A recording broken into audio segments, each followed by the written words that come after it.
AWRShow28.com.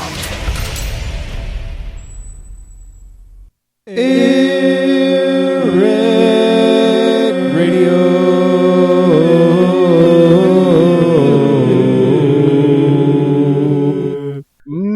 Beer.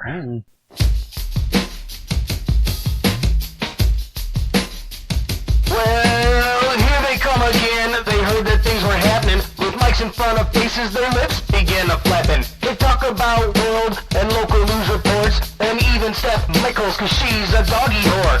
Corey says, man, it's a goddamn joke. Corruption is abundant and the POTUS is a host. Stacy says, Man, I'd like to act, but Americans are lazier than most, that's fact. so go get a bowl, a spoon, and some cereal, and sit your ass down. It's time for AirWreck Radio. Ladies and gentlemen, this is your captain speaking, and thank you for choosing AirWreck Radio. We'd like to apologize in advance if there's any inconvenience caused, but we're going down.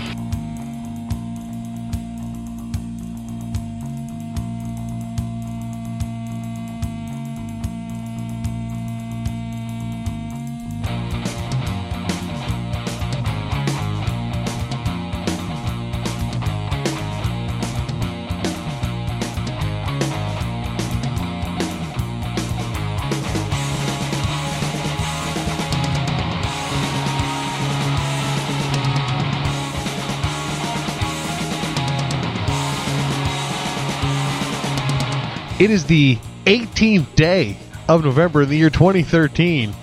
I'm Corey. And I'm Stacy. And this is episode 28 And a half.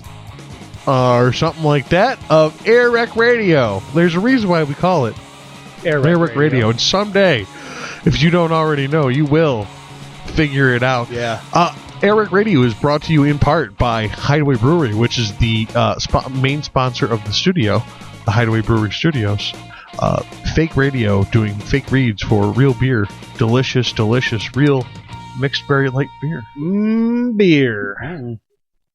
It says light in it, so it's got to be good for you. Right. That's the way I look at it. That's why we named it that at the Hideaways. Drinking at least 6 more of them motherfuckers. Trick people into thinking it is healthy for you. Thank you for joining us. Make sure that you check out all of our friends over at the ROCpodcasts.com family. Yes. The family, that's what we're calling it from now on because it's a mafia. Yeah. According to the mental overload guys. Some key players. It's a gang. Some key players in the ROC podcast, at least to me, are of course your friends here at AirWreck Radio. Oh, we're the linchpin, baby. We're Obviously, holding it together. Linchpin. All right. that's ambitious. Yes. We're holding shit together while falling apart. Second Prince podcast. You know what? Always one of my favorite shows with some of my favorite theme music that they stopped using. So we're borrowing it. Let's open our show here with their music. Do you want to hear it? We'll do that real quick. Here's a very brief. Oh, it's 30 seconds. Super brief. Little Second Prince. They're not using it, so we're picking it up. Still your music, guys. AirWreck Radio. Podcast. If you don't like it, you can kiss my ass. AirWreck Radio. We will spoil all the books for you. We will spoil all the books for you. We will spoil books for you. AirWreck Radio. I love that song. It's a great song. It's a shame they stopped using it. So we're going to start using it every episode. So we've hijacked it, and guys, I promise you, we're going to donate to your thing immediately. Yes, that's what we're doing immediately. As soon as we stop recording this show, we're going to donate to your show on your website, secondprince.com, where just so everybody knows, you can feel free to donate too. I don't really know why you would, because podcasts are free, but I like that they are asking for it anyway. So. Oh, listen, we might have to throw one up on the website. Hey, man, in that case, it's a perfectly good idea, everybody. I'm not going to beg people for them, but if it's up there and somebody felt like it, I mean, it wouldn't hurt. If we had one, I would totally be like, you should feel guilty about not donating. But because we don't have one, I'm like, they should feel guilty about asking for it. But this gives us a way to pay them for the song that we're stealing since they don't use it anymore. That's a good idea. So while we're on the topic of the ROC podcast family, let's not forget Shoot to Thrill is Vinny's podcast, which is Vinny Paulino, the head guy. It's a very funny big podcast. Dog. I particularly enjoy their fancy news a bunch. It's Marcus Cox, hilarious. Metal Overload, one of my personal favorites. Yes, another show on the Jay and Ace. Those guys are great. They, I remember the first show I listened to. I was like, yeah, they're all right. I was a little lukewarm to it. I thought it was funny, but man, they've grabbed me. I've listened to 3 or 4 of their shows now, and I really think they're funny, man. Especially their last episode where they were complaining about how it sucked. I did not think that episode sucked. Well, 2 episodes ago, because they already have a new one since then. But, yes. But yeah, that was a great episode, actually. Too. The one they said sucked was a great episode. They are vulgar as fuck. Just to get that out of the way. They are vulgar people, but they're funny. If you like vulgar humor, you're going to like their show. Average White Man and Sounds of Tomorrow. Also very good shows. But sticking to the point, I wanted to address a concern that Jay had presented on from Mental Overload? On the Mental Overload show. Jay had tried to take place in our contest. To remind our listeners, we had a contest wherein you could find old audio from any of our first 3 episodes. If you could find that and email it to us, proof that you had found it, link, some of the audio, anything concrete. If you could email that to us, we would send you $20 in cash-like money. Cash-like money, cash. In the form of a Visa debit gift card. It's cash and it's like money. Nobody has succeeded at that task yet. It's been 2 weeks now? It's been 3 weeks now. This is the 3rd week that we've been asking for it. So we really want to give somebody $20. We really want to give somebody $20. So people get on the lookout. Pay attention in this episode. We might throw you a bone or 2. I have a pretty strong feeling that there might be some audio from one of those first 3 episodes. I might sneak something in here for the folks. Stacy brought up the thoughts earlier about some video game news. I guess as it were. There's some big news in video gaming coming to us. Yeah, with the new Xbox One and PS4 release, and it got me thinking about it. Or I was playing the other day. I was playing Mario 3. I love that game. I think it is my favorite game of all time. I would have been about 6 years old. In that range, maybe 7. And my brother bought it for me for my birthday, my brother James. I think that was 1991 that game came out. It's copyrighted to 89. It might be 89, yeah. It's copyrighted for 89. Because it was on the Nintendo Entertainment System. But that doesn't mean that it wasn't 91 when it came out here, because back then it would have come out in Japan a couple of years before it came out here. It was Wacky Vespucci Bros. Was the Japanese name. How do the Japanese know anything about Italian plumbers? Anyways, I don't think in order to be so accurate. Understand that the Japanese think that Italian plumbers run through Mushroom Kingdom, chasing after princesses and turtles and Goombas. Well, they're not wrong. Mario proved it. I don't think that's what Italy's like, man. I'm pretty sure that Italy's a nice place full of canals and Italian plumbers. Well, they got to have plumbers. They have canals in their streets. Some of them take boats to work, man. Listen, that is a stereotype. You have one city with a little bit too much water. Now everybody thinks that's all that's ever going on. I don't know, man. I don't know if you can really get away with saying too much water because they don't ever have to repave the water. That's fair enough. Yeah, that's a good point. Yeah, there's no repaving. They don't have to paint the lines on the water every year. A lot of stairs, a lot of ladders, a lot of stair work. The water's never out of commission because it's got a hole in it. Anyways, we're talking about Super Mario Bros. We were supposed to be talking about, which was like the longest game ever with no saving ability. No, well, okay, but before we get into that, and I know you got the great story there, but was this the advent or close to the advent of the video game inventory? I'm trying to think of a video game that predated that game. The Legend of Zelda. Original had an inventory? Absolutely. And did it predate 89? So did, Does it predate 89? Legend of Zelda was like 1984. Was it? Yeah, oh yeah. 84? It might have been the first it in the might boom. have been before that. I might be wrong. It might have been because it was like their second big game. The But Legend of Zelda. it was probably part of the boom, so I'd probably say 83, 84. That was the big console boom. I'm gonna look it up because Yeah, go ahead. That was the big console boom. That's when it phased out of arcades. You could have used your crappy Google search. I could have typed search. that. Yeah, I could have. But No, I you could have just said it. Nobody would have cared. Oh, hey, fan, we totally just Google voice searched, and it's still recording. So we totally screwed the pooch on that. People Google stuff on the air all the time, man. Yeah, well, we do it wrong here at AirWreck Radio. Well, that's what I get for leaving things for you. Anyway, The Legend of Zelda came out between 1982 and 1984. It was a huge release for them, and you certainly had an inventory. But you also had an inventory on any RPG game that came out. All the Final Fantasy games. Well, that would make sense why I don't remember one before Mario, because I didn't play RPGs. Yeah.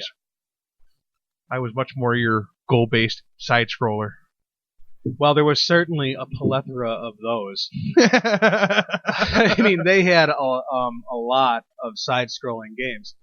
But Super Mario Brothers 3 was certainly the most awesome one that ever Mario could came out. fly, man. Yeah, but I ran around the house for days screaming, Mario can fly! Mario can fly! Ah, my square controller, Mario can fly! I never understood, though, like, why is it that raccoon tail and ears made Mario fly? It was an 8-bit video game. It didn't have to make sense. There was no real storyline back then. They could have put wings on his hat. They did that in N64 Mario, and it made perfect sense. You're like, oh, he's got wings on his hat. You gotta remember, Of course he can fly. a lot of these video game stories got developed after the game got developed. Like the Super Mario Brothers stories, the details got filled in years later after the first 3 games. Oh, yeah, they totally... I don't know about after the first 3 games. They started to fill in the story with 3. Is how they well, exactly what but happened. by the second one, you had a story. You knew that... they were brothers. Yeah, you knew. And they were saving the princess. No, the princess was a playable character in 2. Did you ever beat Mario Brothers 2? I don't remember. What a disappointment. Did you know that whole I did. game was Yes, a I dream? did. I did it in the arcade. It was a dream. Yes. Is there anything worse that video game or media creators can do except end a thing and tell you it was a dream? I could have shot myself in my 8-year-old not tell head. you anything. Awful. Oh, like They could have just ended it. like Mass Effect 4. Like I don't have a video game reference, but for a movie. We're talking about video games. I know, but I don't have a video game reference for Pulled that one out of my thought. ass. It was right. Good Unless it for was wrong. you. I can't think of. Oh, you know which one did that to me? That really pissed me off. Bulletstorm. They pushed that game as going to be the most violent, graphic, nasty video game for friggin' months and months and months and months and months and months. And I bought it and I beat it in 2 days and it just ended. No wrap up in the story, just end. I want to interrupt Over. you You win. there. A game called Bulletstorm. Very creative title. Which was drummed up as being the most obscenely bloody, Graphic, violent, destroyed, bullet-storming ass game ever. Ever. Didn't have enough story for you? No. Perhaps you're playing the wrong games. No. It wasn't big enough. And there was some story to it. It wasn't great. I didn't expect there to be great story, but I would have liked a wrap up to the story that there was. It gave me a story, and then I never finished it. It just was you win. Okay, You know that there are good shooters for your console that like I can't play, but you can. Like Killzone is supposed to be. I played it on PS2, and it was all right. But I've seen it. Killzone 2 and Killzone 3, and I think Killzone 4 we're on now. I've seen pictures of all of those in Game Informer, and they look awesome, and they get high reviews like after the fact. They get good testing scores. Did you PS2? You had PS2. Did you play PS1? No.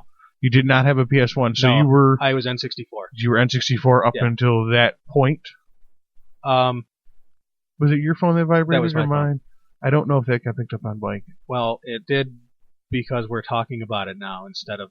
I would have rather referenced it, and when it showed up, no, you gotta and do it not like a referenced fart in it. an elevator and just play it off like it was somebody else. Like, hey, whose listener, phone? Hey, listener, was that your phone? answer the phone. God damn it. Anyways, we were talking about PlayStation 2. You went from N64 to PlayStation 2. Yeah, I was totally content playing. What was your Resident favorite Evil. N64 game?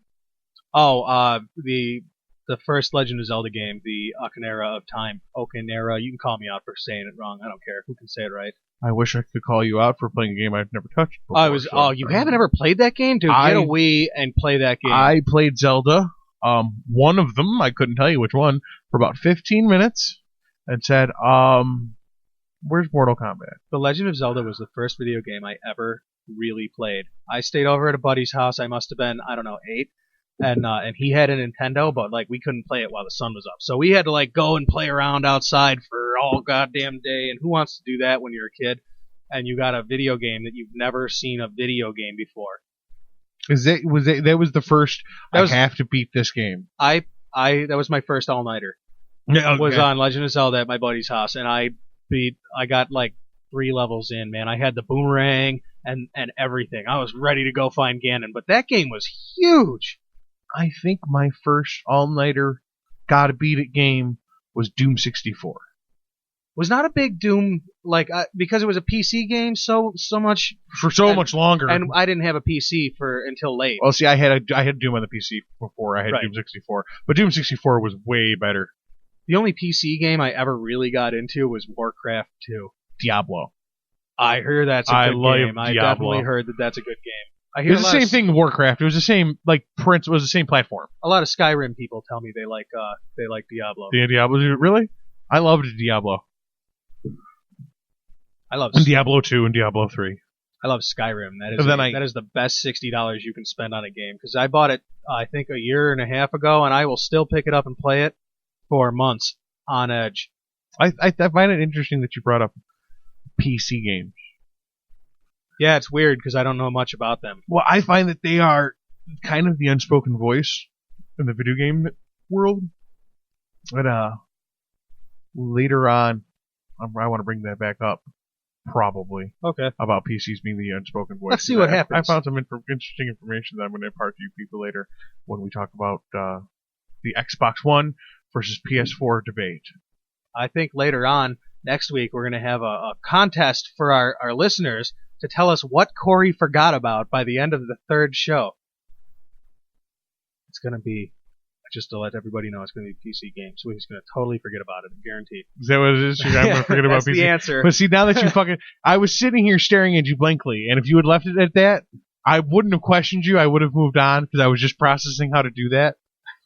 And you're right, I would have probably forgotten it, but now that you mentioned it, I'm going to do my damnedest best to remember the PC game angle. That's not much, man. I'm good. I still think it's a solid bet. Fucking blow me.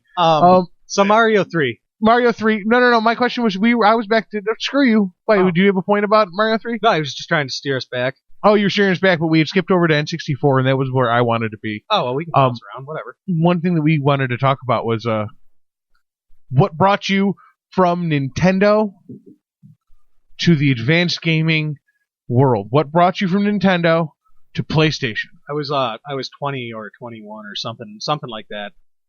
I couldn't have been 21. I must have been 19, 20. And one of my buddies came over to my apartment, and he brought with him his PS2.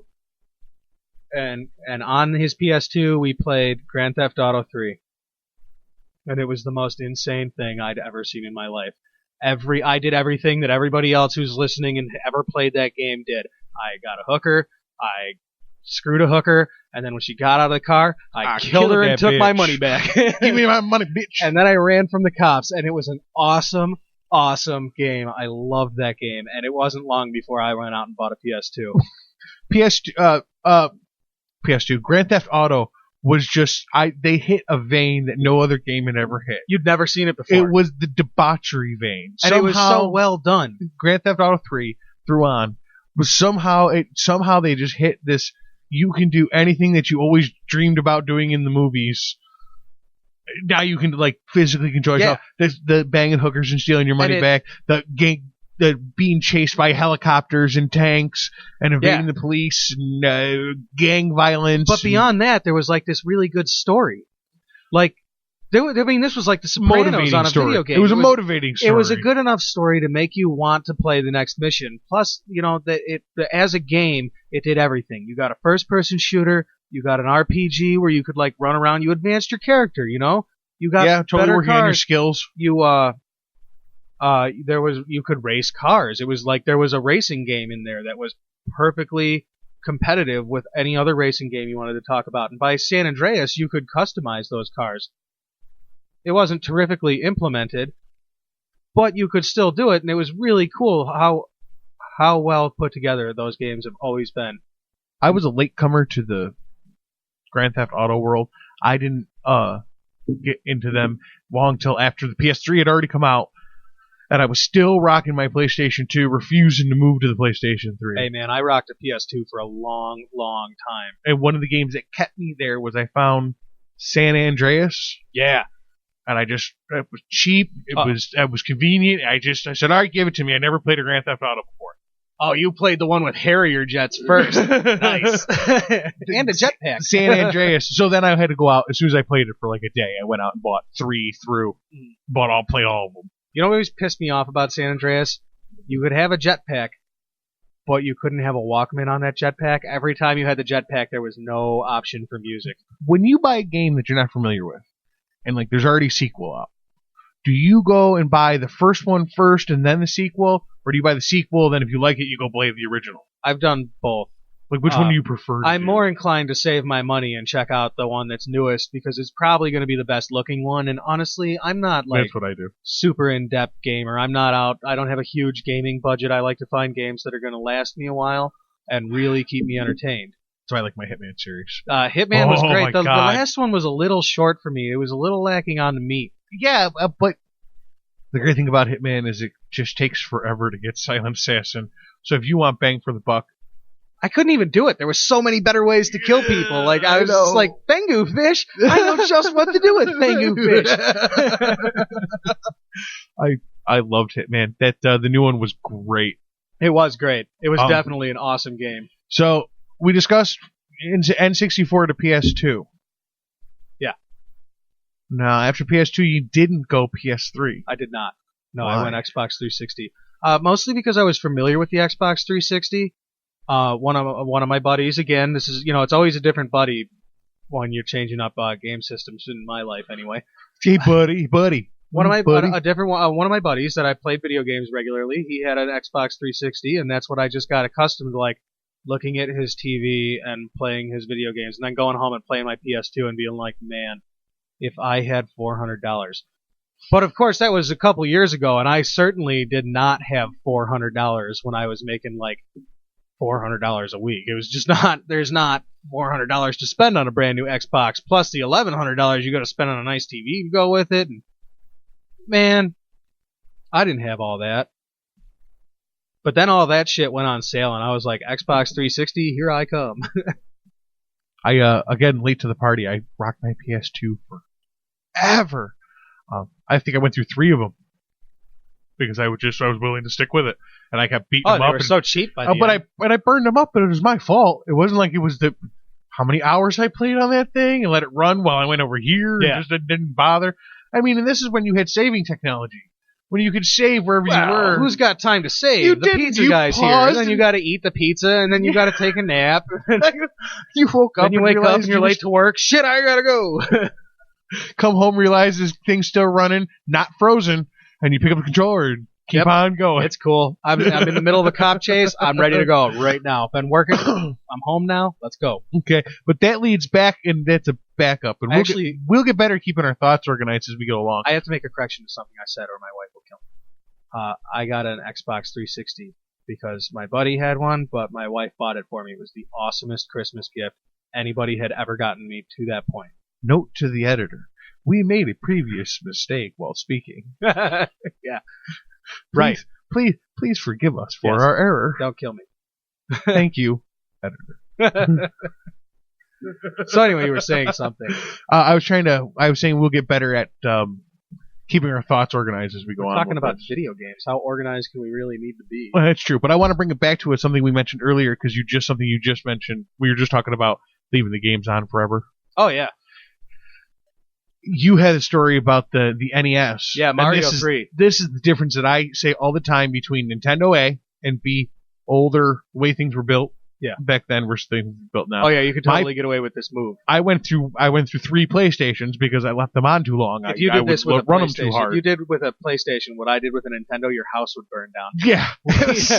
My friends and I, my like 8 or 9 year old friends, were playing Mario 3. It was like our first playthrough, and we'd been at it all summer. We had been at it, and just, man, we knew all the lives getting tricks. We knew how to like catch the turtle shells between the Lotuki. We knew how to get the lives. Yeah, and then if you keep going up into the tube, and going back, everything on level resets. 3, it comes back, and you can hit the P again, and you get all the coins. Right. You do that for days. We knew all the tricks for getting lives, but it didn't make a goddamn bit of difference, because once you got to level 8, your inventory was getting sapped, and so were your lives, until you figured out the ways to get through. And man, World 8. We were on World 8, and we were like on our way to Bowser's Castle. Like we were like just those 5 tank blocks, the little hands that grabbed you. I gotta stop you for a second. You gotta remember that this was an 8-bit system with a hard board cartridge. Yeah. That had 10 worlds. 8 worlds. Was it 8 total? 8. 8 worlds total. Like a lot of levels per with world. At least 8 levels per. Yeah. Oh, more than 8. Plus all the other junk. Like double digits. Plus with the fortress and the castle. Every and single all the one junk. of them had at least 12. So you got to be specific when you're talking about Mario, because this hardboard 8-bit game had like 46 different playable levels. Definitely a very impressive piece of machinery. I also was impressed by the soundtrack. As an adult, I went back and I've been listening to it. Yeah, it's like, it's listenable. It's polyphonic I whistle. computer tones. I whistle it sometimes. It's so very well put together. But it's really well put. It's an epic soundtrack. It displays the mood of the board. It really does a very good job. Nintendo always had pretty bomb music on their licensed games. I mean, think about the Legend of Zelda. If you were a Legend of Zelda player, oh yeah, totally. And Speaking any of tones, song comes from Legend of Zelda, you are just shitting your pants because somebody somewhere is playing a Legend of Zelda song. Hey, they're a nerd like me. Yeah, man. right. No, they played a video game that I played. Woo, cool. There's bad as I mean, for all I know, they could have played Kronk's whatever it was on Neo Geo that was like absurdly expensive and terrible. What a reference. Oh, remember that? Oh my god, no, I didn't until this moment when you said oh it. God, Neo it was the fucking Geo. stupidest system ever with its little fucking credit cards that you put in to play games on. Yeah. Ugh, I say, ugh. So anyway, we're like those 3. I'm glad you realized how ridiculous that was, so you made fun of yourself for it. What a loser. We're 3 of those hand grabbing things on the map screen away from Bowser's Castle. Uh-huh. And I gotta go to California tomorrow. We are out of time. Man. Go home, guys. I'm gone for a week. My mom says you gotta go home, We're guys. right here. We have a full inventory. I mean, full of good things. All 3 pages. Not like 4 stars. No stars in this inventory, Jack. It's just all mushrooms. Princess and peas. And we're set to go. We are ready for Bowser. One thing you have that you can't use on level 8, you got 3 flutes. Yeah, why didn't I use these? Oh yeah, I know why I didn't use them, because I needed to fill my inventory. So I got to go to California for a week, right? And I went to California for a week, and I left that fucking Nintendo on for a week, and I came home and kicked Bowser's ass. You could have fried an egg on that son of a bitch. Oh, probably, because it was like, of course it was summer. And of course my room was in an attic, and it wasn't like one of those pleasantly cool and you attics. didn't put the fan on it like the people with the PS1s. Anybody who had a PS1, no, you didn't need a fan. It was a Nintendo. Anybody with the PS1 knows that they should have come with an auxiliary fan because you had to buy it anyways. Yeah. To point on it while you were playing. I hear that about PS1. I think that's what kept me on N64 so long, was I didn't hear anything super positive about any of the other systems. And PS1 was not better than 64 because I had PS1 too. Yeah. But I had both the PS1 and the 64. Right. And I was primarily 64. The 64 had all the licensed games that I was familiar with. It had all the Mario. Was awesome. It had Mario. Mario 64 was awesome. I believe at that point I went and bought PlayStation 1 because it was the cutting edge thing. Yeah. But I also got a 64 because it had Mario, and that was the only way you could get Mario. Oh, I wanted to play the Legend of Zelda game so bad. Zelda's a great one too, just like Mario. It's my the buddies only and way I, you're we getting were like, that is Nintendo. We had a shot clock on when Zelda was coming out. We were so excited about the Ocarina of Time. and then it came out, and we didn't leave. Like, I think I stopped going to college for a little while just because that was going on. That's not good. That's not good. No, it's cool, man. College is for dummies. Yes, I agree. Totally. I endorse that statement. Yeah. Oh, yeah. Unless I'm ever running for public office, in which case I'd like to say that was a joke. I'd like to say that. If you ever run up for public office and you don't do it honestly, like, then I won't win. No, then I will. I will release these fucking tapes. Oh, whatever. Go ahead. It's easy to doc. People tell me all the time it doesn't sound like me on the radio, so whatever. It's cool. I'm covered. But it will after you do TV interviews. It'll still sound similar. Oh, we're gonna do TV interviews. No, if you run for office and don't run honestly. Oh, I see. Because my voice will sound the same on TV. Yeah. I'll use one of those things that Arrow uses. Just. We talk too much about it, you asswipe. If you ever run for office and you don't run on a fucking this is an honest campaign and we're going to change things honestly, you're a scumbag and I hope you get a... How are you feeding the machine, you piece of crap? I will pretend to have a tracheotomy just so I can use that thing. My name is whatever it is because I'm lying about that too so that I can run for public office. I've never ever received a blowjob. Well, that sucks for you, man. Well, it's very sad. Midwest finds out you're getting blowjobs, you're screwed. You're not going to get the voters. I don't want their votes. I'm going to run for local public office if I ever run for nobody in Missouri can vote for the mayor of Rochester. That's how it starts. Or the mayor of McCheese. Just saying. It was Mayor McCheese. Yeah, Mayor McCheese, man. I know who Mayor McCheese is. He's got a hamburger for a head. I know who he is. You know what I don't get is the pirate. What pirate? You remember the pirate? No. It was Captain, crap. Look it up for me. You don't know. No, I'm going to screw it all up. Just look it up for me. You're the one with the friggin' Maybe I'll look it up portable on the break. devices. There's a pirate. There was Mayor McCheese, Ronald McDonald, Grimace, the Hamburglar. Birdie. And then there was Birdie. There was a pirate, and he didn't look anything like the rest of the characters. Like, all of them were super animated. Was it Captain Hook? Because I think you might be thinking of a very specific toy that came with the Happy Meal. No. I don't part remember of the glass set. Hey guys, get on Don't Facebook. scream into the microphone. Our voices are loud enough. Get on Facebook. Well, said the pot to the kettle black. I agree. I'm doing a plug. Shut up. Blow me. No, just shut up. Get on Facebook and tell us who the pirate was. If you can remember who the pirate was, just get on our Facebook page. It's Corey, tell us what the Facebook page is. Facebook.com/AirWreckRadio. I should know that, but I don't because Corey does, and I know that. So get on there and please tell us what the pirate that Corey says existed. Maybe that was the Burger King's nemesis. No, I'm telling you, it was part of the McDonald's crew. It was one of the glass sets. I'll believe it when somebody on the internet says so. Just like I believe everything somebody on the internet says. And if we had more listeners, what would happen is one guy would be like, oh yeah, right. And then immediately after that, it'd be, this guy's a fucking idiot. He doesn't know what he's talking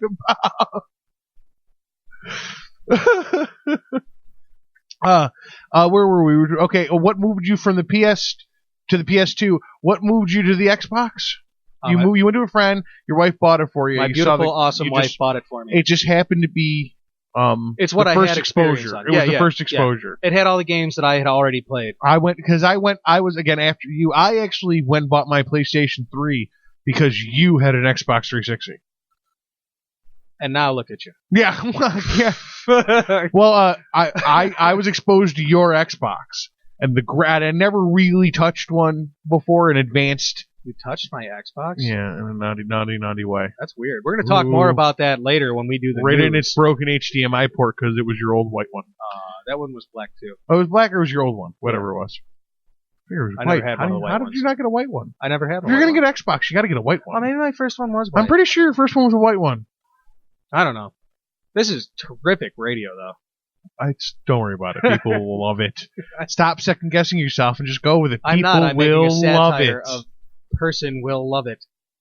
Yes, our listener, your beautiful, awesome wife, our one listener. Oh, we will got love more it. than that. I have more family than just her. Oh, yeah, your mommy listens too. Yeah. People I make listen at work. If you're a voluntary listener, please check us out at facebook.com/AirWreckRadio and tell us that you're a non-related to us listener so that we know that we have one of those. Do you know Validate how us. much I love you for just shoving these plugs down people's throats? Oh, I love will you. do it. I'm gonna Good do it. for you. Somebody's gotta do it. Facebook and Twitter, those are the two that I really like Otherwise, to push. we'll end up talking all the way through our first break about PS1. Oh, relax. We're doing... my beer's empty. It's break time. Oh, we're doing just fine. Can you just give me like... Oh, really? I thought, what about it? It's only been 45 minutes. Not even. Really? Been 31 minutes of recording. Well, excuse and we me, were mister, doing great. I have 3 computer screens in front of me to keep track of the time, but still have to look at one of them to know what the date is. We were doing great too, just fine. We were coming up All right, on the so- time frame that I wanted to come up on, and you now you've ruined the flow with your little. I want to take a break because Last I week need you beer. took a break at 20 minutes. That's what I thought we were doing. But things have changed because we've learned last week that we can't do an hour-long show. It doesn't happen. I'm not trying for it No, anymore. good. All right, good. I'm glad you're over that. Well, it's just that's what it seemed to be when I went through the pod list and I did the research. That's what seemed to be preferable. Yeah, we don't. But need I don't have it. We can't do it. We don't need that There's- kind of research. No, it's too much. It's too Research is restrictive. for suckers. Forget that. It's too restrictive. This College isn't- students do I that. want to do this because this is what I want to do. If I had my way and the time and energy, I'd do this 4 hours a day That's every spirit. day. High five. You could have made it count so our listeners could hear it. That sounded It like was no matter how hard we did it up there, it was not going to register on either of these mics. do you have a guaranteed. high five noise. Quick, download Somewhere one. I Let's make do, them but it listen would to take you download one. somewhere. I know I have one in my sound effects, but I don't feel like digging through my 3,000 sound effects to find one. I have 10 that are easily available. None of them are that. No. So what was your game on PS2? That's a terrific answer. I have frozen. You brought up sound effects, so I played one. Oh, all right. That's good. I wish I could have heard it so I would know. Yeah, no, but I'll get that figured out too. I need cords. I'm missing cords. I have more wires that I need. The cords. Well, I got to split a monitor system, or I got to get the headphones figured out. Either way. Anyways, back to the story at hand. What was your PS1 game or your PS2 game? What game? That brought me to the PS2 Yeah. were the Marvel video games, the Marvel superhero games, Spider-Man and Hulk, and I don't remember what the third one was that I thought about earlier, but I love the fact that these were the biggest free-range boards that I had ever seen, and I could just take Spidey web slinging throughout all of New York. Through it New felt York like. City, yeah, I mean, like it a- was huge. Like a semi-map New York City. It was an awesome feeling. I remember. It was Hulk was the same way because you could get him jumping from building. Not a Hulk guy. Loved Hulk. I don't give a Hulk shit video about games Hulk. rule. Yeah, I don't. Because I never followed the story. I don't think I beat a one. Like he's the Green Giant on steroids, dude. Didn't you I know? just fuck shit up. The Hulk shows up, gets pissed off, fuck shit up, and leave. That's my whole policy on playing Hulk games. Like Hulk and Venom are like the same character, only Venom you know what he's up to. It's like with the Hulk, there was always missions and objectives, and I'd play a lot of them, but Yeah. I wouldn't be care about beating the game. And a lot of it had that Grand Theft Auto, like if you I did just too want much, to pick up a car and throw it. if you did too much naughty stuff, they get mad at you. God damn, I will invent a cough button because that registered. Oh, good. Good, I'm glad. It's a radio show. There's real people here. This is not a computer talking to you. These are two real assholes. Real radio shows have cough buttons. Well, good for real radio shows. I've been told by a source that I trust that this is not a radio show. It's a radio cast. That's correct, sir. Where I we love don't that. have a radio button. Meet in the middle. Yeah, that's what we're doing there. We're meeting in the middle. See, I told you I like that. I like when you point at things on a board. That's that, like, fine. Our listeners Nobody can't would have see. known I was pointing at anything. I would have just said, I went like that and said, meeting in the middle. I told you I liked that. That's all they would have heard. They wouldn't have known that I pointed at anything. Yeah, if 'cause they're you not had viewers. said it. I was pointing for you, not them. I could have surmised. I'm here too. I saw it. Marvel. We suck at this. Marvel video games PS2. What brought me to the PS3 was seeing your Xbox. And Being then a douche. well, and I can't do anything exactly like somebody else did. Is that And- why you don't have any hair?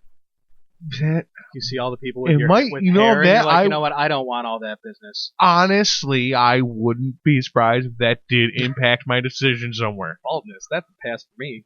Well, I really went. The baldness was really an ease thing. It was just easier for me to shave my head than to care about what my hair looks like because my hair's so gross. I got gross hair. It's thick and oily. It's really. So what you're telling me is you really shave your gross. head out of vanity.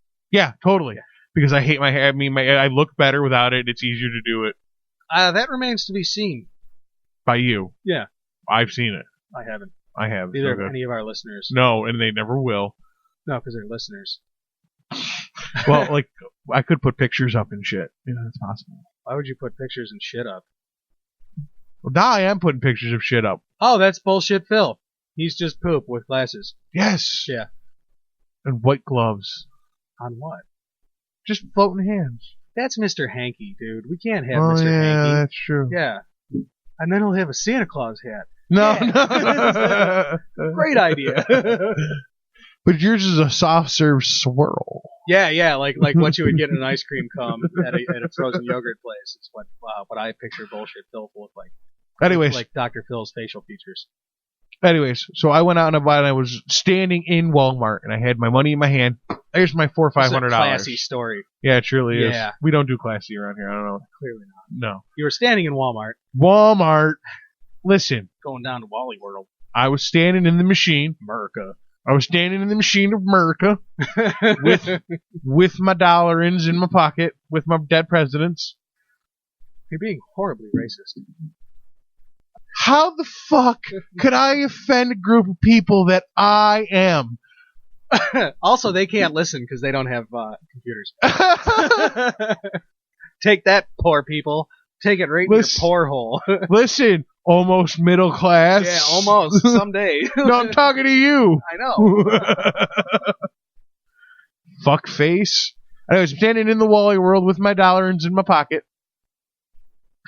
And I'm standing there and I'm looking at it. The same fucking price for the same thing. The graphics are identical. The same thing. What same thing? The Xbox versus the PlayStation. Xbox One versus PlayStation 1 or 360 versus 3. Okay. PS3 and Xbox 360 Yes. cost the same while you were buying them. Yes. Okay. Yes. Within $50. Yeah, within right. $50. Graphics are virtually identical. To my untrained eye, they were identical. PS3 is generally received as looking better than Xbox 360. I find that PS3 in general looks better. Like their interfacing, their mapping, their console itself looks better. I don't like the mapping interface, the interface of the Xbox. What interface? Like pre-game when you're in the system. Oh, like the dashboard. Yeah, your dashboard. Dashboard. It's not really. It's a desktop in your PlayStation. It looks it's like different. Windows 7. It was actually my PlayStation. Yeah. Or, I'm sorry, Windows. What is it? Windows 8. It looks like Windows 8. That's because they used the Xbox as like training wheels to gain steam on Windows 8. That's what Microsoft was doing there. They were trying out a new user interface so that they could put it on PC to get you trained up. Your gamers are going to get trained up first. Exactly. And that's what you want to do. Well, that was one of the things that led me to PlayStation 3 was that I was more PC oriented. I already owned a computer. I knew how one worked. Right. It was more of a desktop than a dashboard. And that drew me to it. Oh, and my network is free. I know me. I can't be responsible for paying a friggin' stupid internet bill for my video games. I'll end up not being able to play online because I forgot to pay the stupid bill. Or I didn't have the money to pay the bill. That is a perfectly reasonable argument. Forget that. My PlayStation was free. But I can't help but point out the troll fact. How long were you without that network that was free? How long did it leave you hanging? 3 years ago, I was out for 3 months. 3 months. That's a pretty significant amount of time. I know that it only happened once, but when it happened once, it happened big time. And because of that one, I beat 2 different games that I would not have played without online, without multi-user. It would be a lot cooler if you'd have been like, because of that 3 months, I built a rocket ship. Wow! I flew to the moon. I don't. I went outside because my internet was not working properly. It wasn't nice weather. I plugged along like a brave man should and just sat down and played offline gaming. And then I played a game that I loved and recommended to your wife that she bought you for a holiday. Which one? Red Dead Redemption? Yes. That was an awesome game. Which I wouldn't have discovered if it wasn't for that for my network going down, and I lost Call of Duty. I mean, if you think that's worth no money a month for games, yeah, I guess it's yeah, I certainly do. I guess. I found a game I loved because of that downage. It was a good game. What a downer at the end, though, of that game. That storyline was a letdown. No spoilers. Some people are going to maybe play it. Play Red Dead Redemption. It was an awesome game. If you like Grand Theft Auto, and if you like Dirty Harry, was it Dirty? No, Clint Eastwood. Dirty, yeah, that was Clint Eastwood. Yeah, right? but Dirty Harry was the cop. Right. In the 70s. But you were thinking of Eastwood as a cowboy, but I don't think he had a steady character. He just played a bunch of different ones. If you like Clint Eastwood as a cowboy, badass male leads, you're gonna if you like friggin' cowboy movies, this is a western. If you like, it was a western. Game. Yeah, it was a western. It was a western. If you like John Wayne, you're gonna like this movie. John Wayne, that's who I meant. If you like the Duke, if you can get down with the Duke at all, you would like that game. Badass dudes doing badass things, saying badass things at badass times. Yeah, that's yeah. And horses and guns and women and drugs, lots of guns, food, and a fully functional poker game that you could play. Oh, that was a fun game. Actually, I definitely sat down and wasted a couple hours playing poker in that game. Anyways, we were on PS3, so I pitched up PS3 based on that. Now here comes around the corner. We just get the release. In the near past, we just get the release of details on the PlayStation 4 and the Xbox One. Yeah, this is a big time for people who play video games because these two systems are very divergent from each other. They are not both focused at the same things. Pitted against each other in a battle to the death. I don't know if they actually consider themselves pitted against each other as so much as like one's playing to the other's weaknesses so perfectly that they're just going to lock down their own markets. That's kind of what's coming out. But when we come back from break, what we are going to do is we are going to discuss in detail PS4 versus Xbox One. Who do you decide? Who do you go with? It is me versus Stacy in pros versus cons. Xbox versus PlayStation 4. When we come back. I was falling down the stairway of my hellway, but then you know that I see your smiling face and all's well.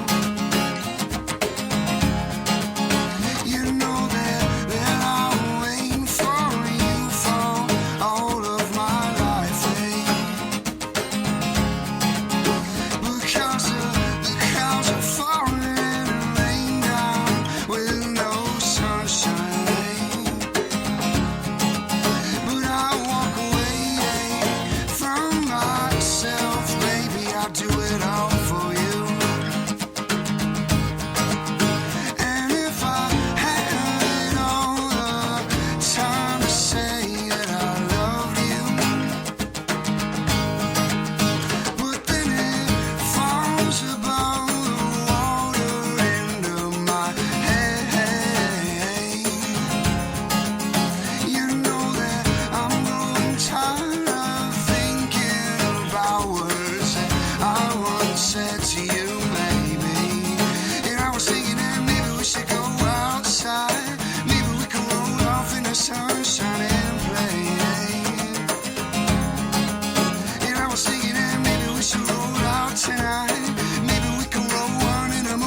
Girl news, twagging.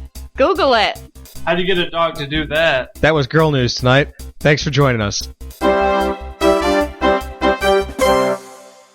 MonkeyRadio.info. If monkeys had microphones, their show would be significantly better. This is Monkey Radio. Just remember, this is a comedy show. Right. I'm going to make this as funny as possible. Two minds. Hi, this is Colin Mockery from Whose Line Is It Anyway and Canadian Icon. Hi, this is Cara and Rian. We are the Morgan Twins. Hey, this is Michael Parks. Hi, this is two-time Golden Glove champion and celebrity fitness trainer and TV personality, Cara Castanova. Hi, this is Brad Sherwood. You may remember me from Whose Line Is It Anyway. Hi, this is the Grapefruit from the Annoying Orange. One world. And I would rather run full speed onto a cold doorknob backwards than listen to Monkey Radio. I'd rather drown my cat. And we would rather eat a spider. I'd rather be flexing at the gym right now. I'd rather live by myself and have 25 cats that got hair all over the place with no boyfriend, never having sex. I would rather have an actual monkey pull an actual radio out of my actual butt than listen to Monkey Radio. Then listen to Monkey Radio. Then listening to Monkey Radio. Then listen to Monkey Radio. Zero patience. Well, next thing I know, the light turns red, and here comes this van speeding right at me. Uh-oh, look out, right? That's crazy. Wacka wacka. Well, next thing I know, I'm in the sidewalk, and his van is literally piling through the front of my car. Stop, you're killing me. It almost did me. And I couldn't feel anything below my neck for about an hour and a half. Wow, that's crazy. Isn't that great? Wow, I know. Monkey Radio. Wait a minute, it's free? MonkeyRadio.info.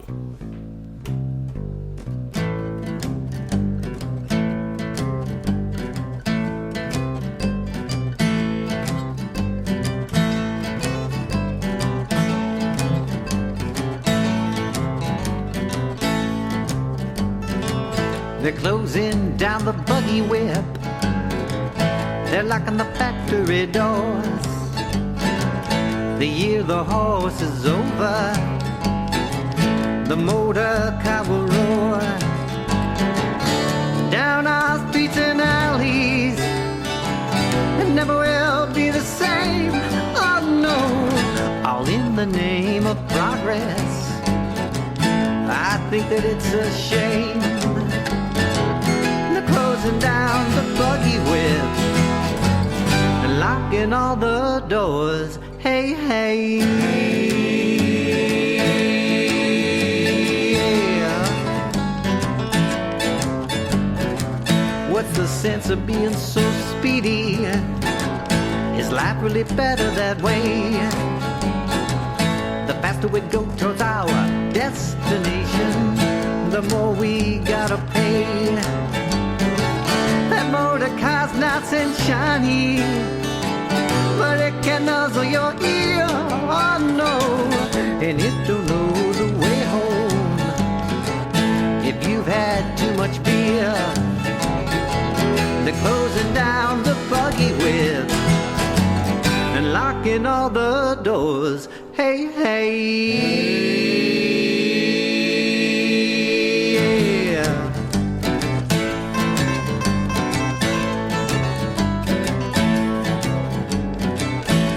I don't see the reason behind the thinking of today.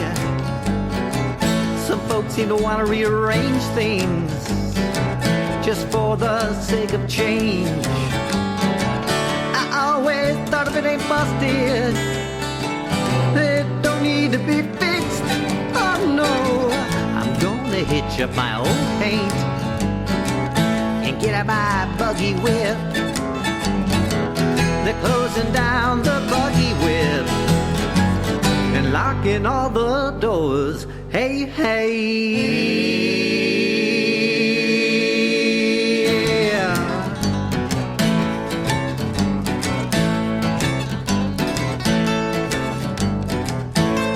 Come on, no paint, get up. I wanna move. I wanna see my sweet Sue, my little buttercup. Hey guys, welcome back. I want to thank you guys for joining us in the show. We're talking about video games today. Feel free to get a hold of us on our Facebook at facebook.com/AirWreckRadio, or if you have something real personal you want to talk about and you don't want to put it out there on the Facebook, I understand. It's cool. You can talk to us on AirWreckRadio at mail.com, is that? Nailed it. AirWreckRadio at mail.com. It's good to nail things. I would like to throw a disclosure in here. If you send me an email, if you send us an email, and it is personal, and you don't want it read on air, or you don't want your name involved in the reading on air, you better say that. At the beginning of the email, because not we might the read end. It like live. It might happen. It could happen. Dear AirWreck Radio, it burns when I pee. Please don't talk about it on the radio. My name is John. It burns when I pee because I saw a hooker last week. Don't say my name on the air because my wife listens to the show. Too late, John. Please don't say this on the radio. Dear AirWreck Radio, it burns when I pee. That's how you do that. So before the break, we were talking about all our favorite video games and how awesome we think they are. And now we found out recently that coming up soon is the release of Xbox One and PS4.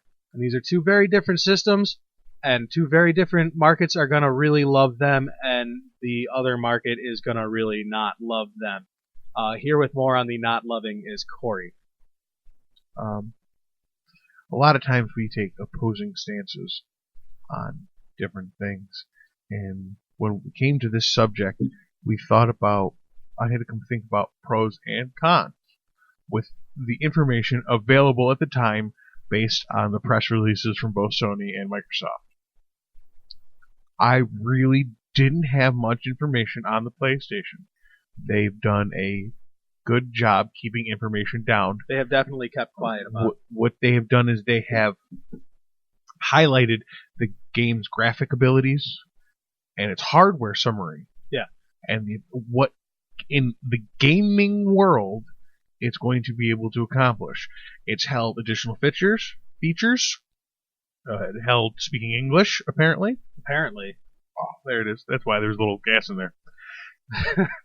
They held back gas. They held back a little. They held back the additional features, and they held back the actual console, the actual physical console. Yeah, they didn't show you what the PS3 looks like, which was a brilliant move. I'm sorry, PS4. PS4. We know what the PS3 looks like. Yeah, we do. It looks like a bookend. Yeah, sure does. But so does the Xbox, so whatever. What? So Sony did a good thing there by not showing their what their platform is going to look like, because Xbox One did show their platform, and everybody can't help but tell you how ugly that fucking thing is. And I gotta tell you, they're right. It's hideous. It's horrible. Xbox made a mistake in the early steps here, based on the fact that they tipped their hand too early. They showed too much information too quickly. They gave you all its additional features. Yeah. They gave you what it looks like. Yep. They gave you the interface. They gave you the controller.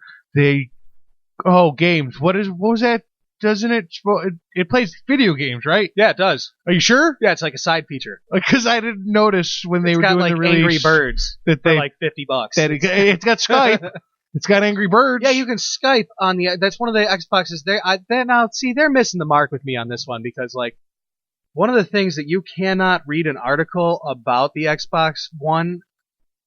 You can't read a single article that doesn't mention that it allows you to Skype while you're watching a movie. Dog, I'm watching a movie.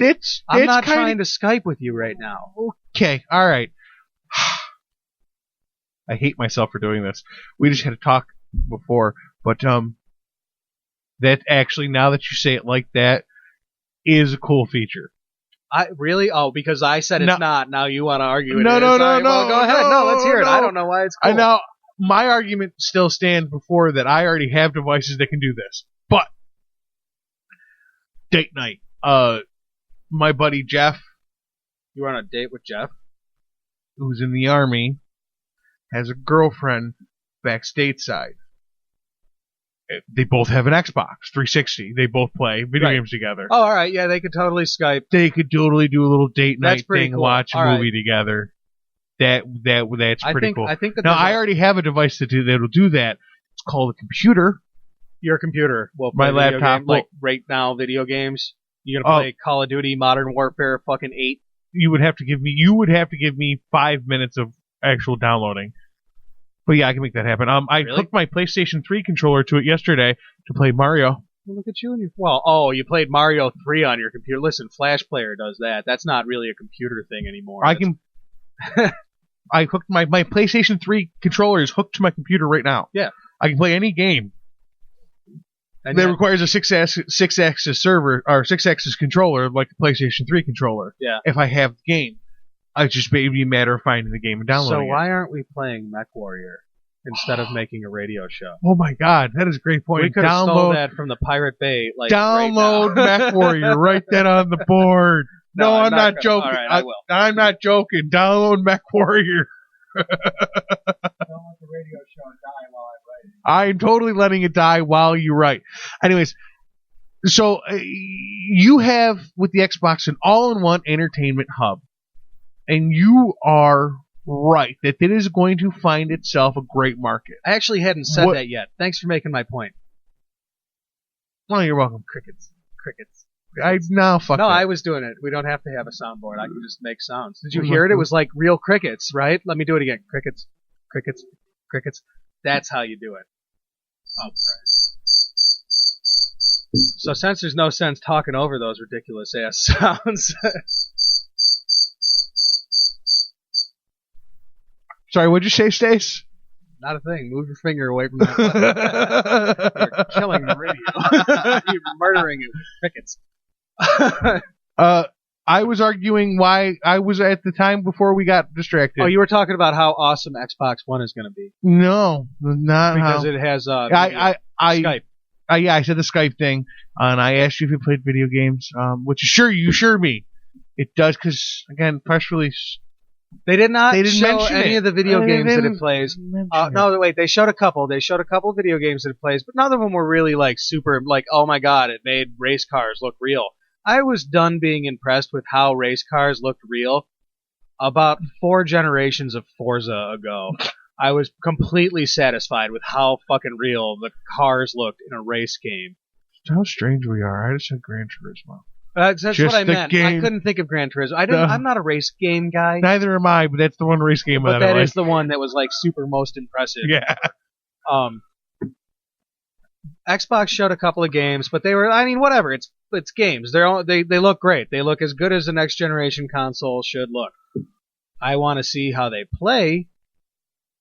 Is much more important to me than how they look, because I'll play a shitty looking game if it plays well. Mario. Yeah. Here's my question for you. So, Xbox is this wonderful thing with all these great special features, all these side shit. It's that not it does. shit. Stuff, things that it does.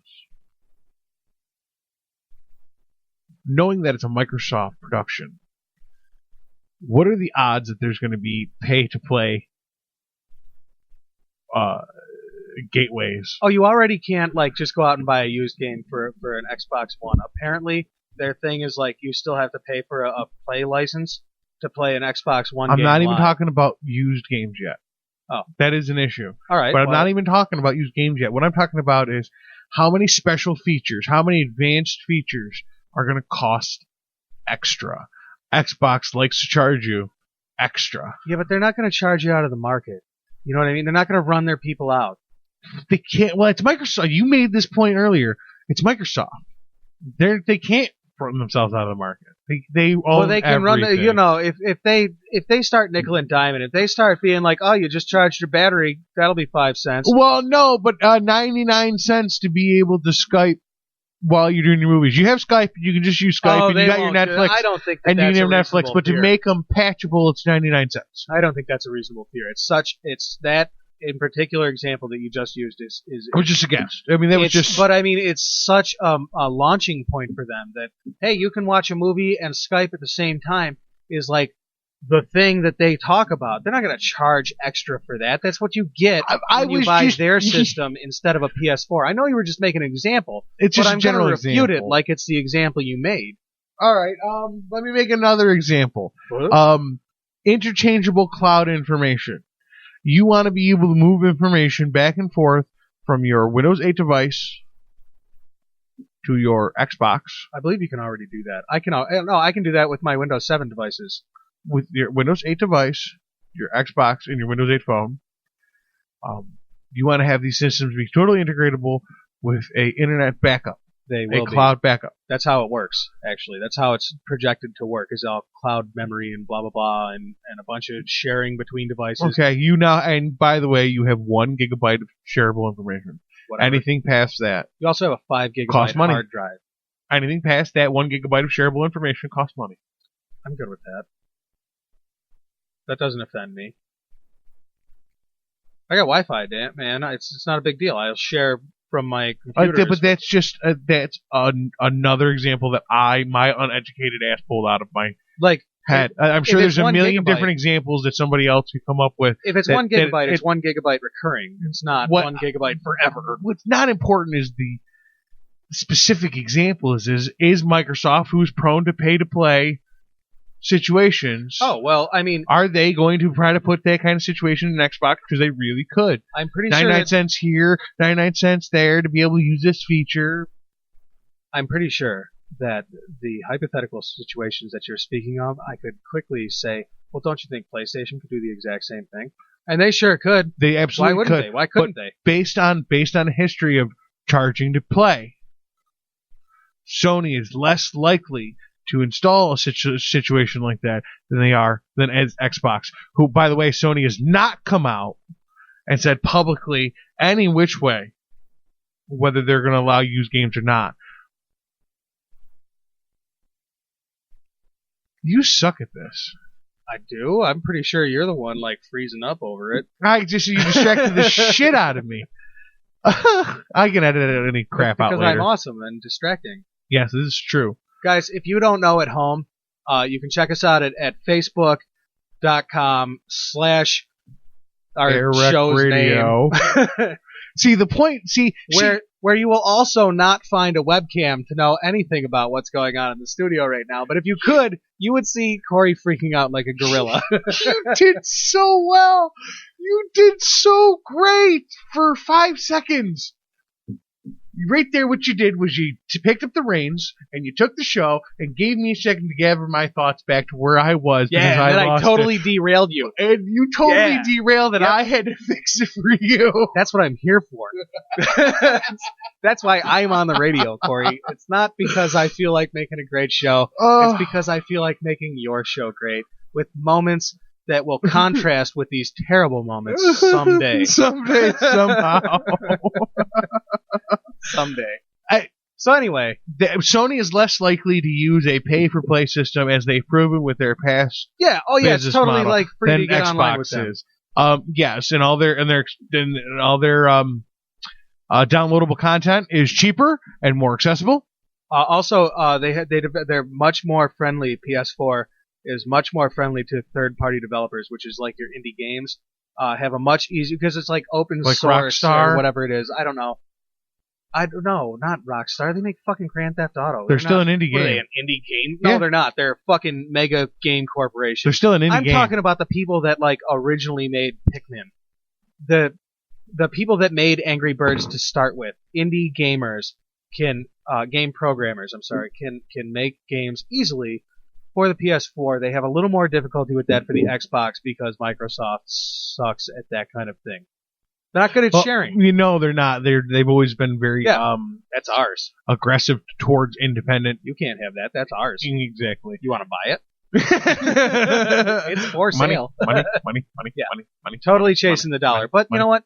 That I think is what sets apart the two companies, Microsoft and Sony, is that Sony trends towards a different income bracket. Oh, absolutely. There's no question. Hey, man, you're all about games. That's a different income bracket. It's not necessarily. Sony does tend to target more of a high-end income bracket, actually. If you put TVs up against each other, Sony's are usually more expensive. I've never seen the Microsoft TV. Where can I buy it? Well, that's a problem. Yeah. Yeah. Because you don't need They're a little- like the Microsoft TV. You just need the Xbox to put into your. But I'm just using TV. Sony. I'm using a specific thing as an example. It's just an example.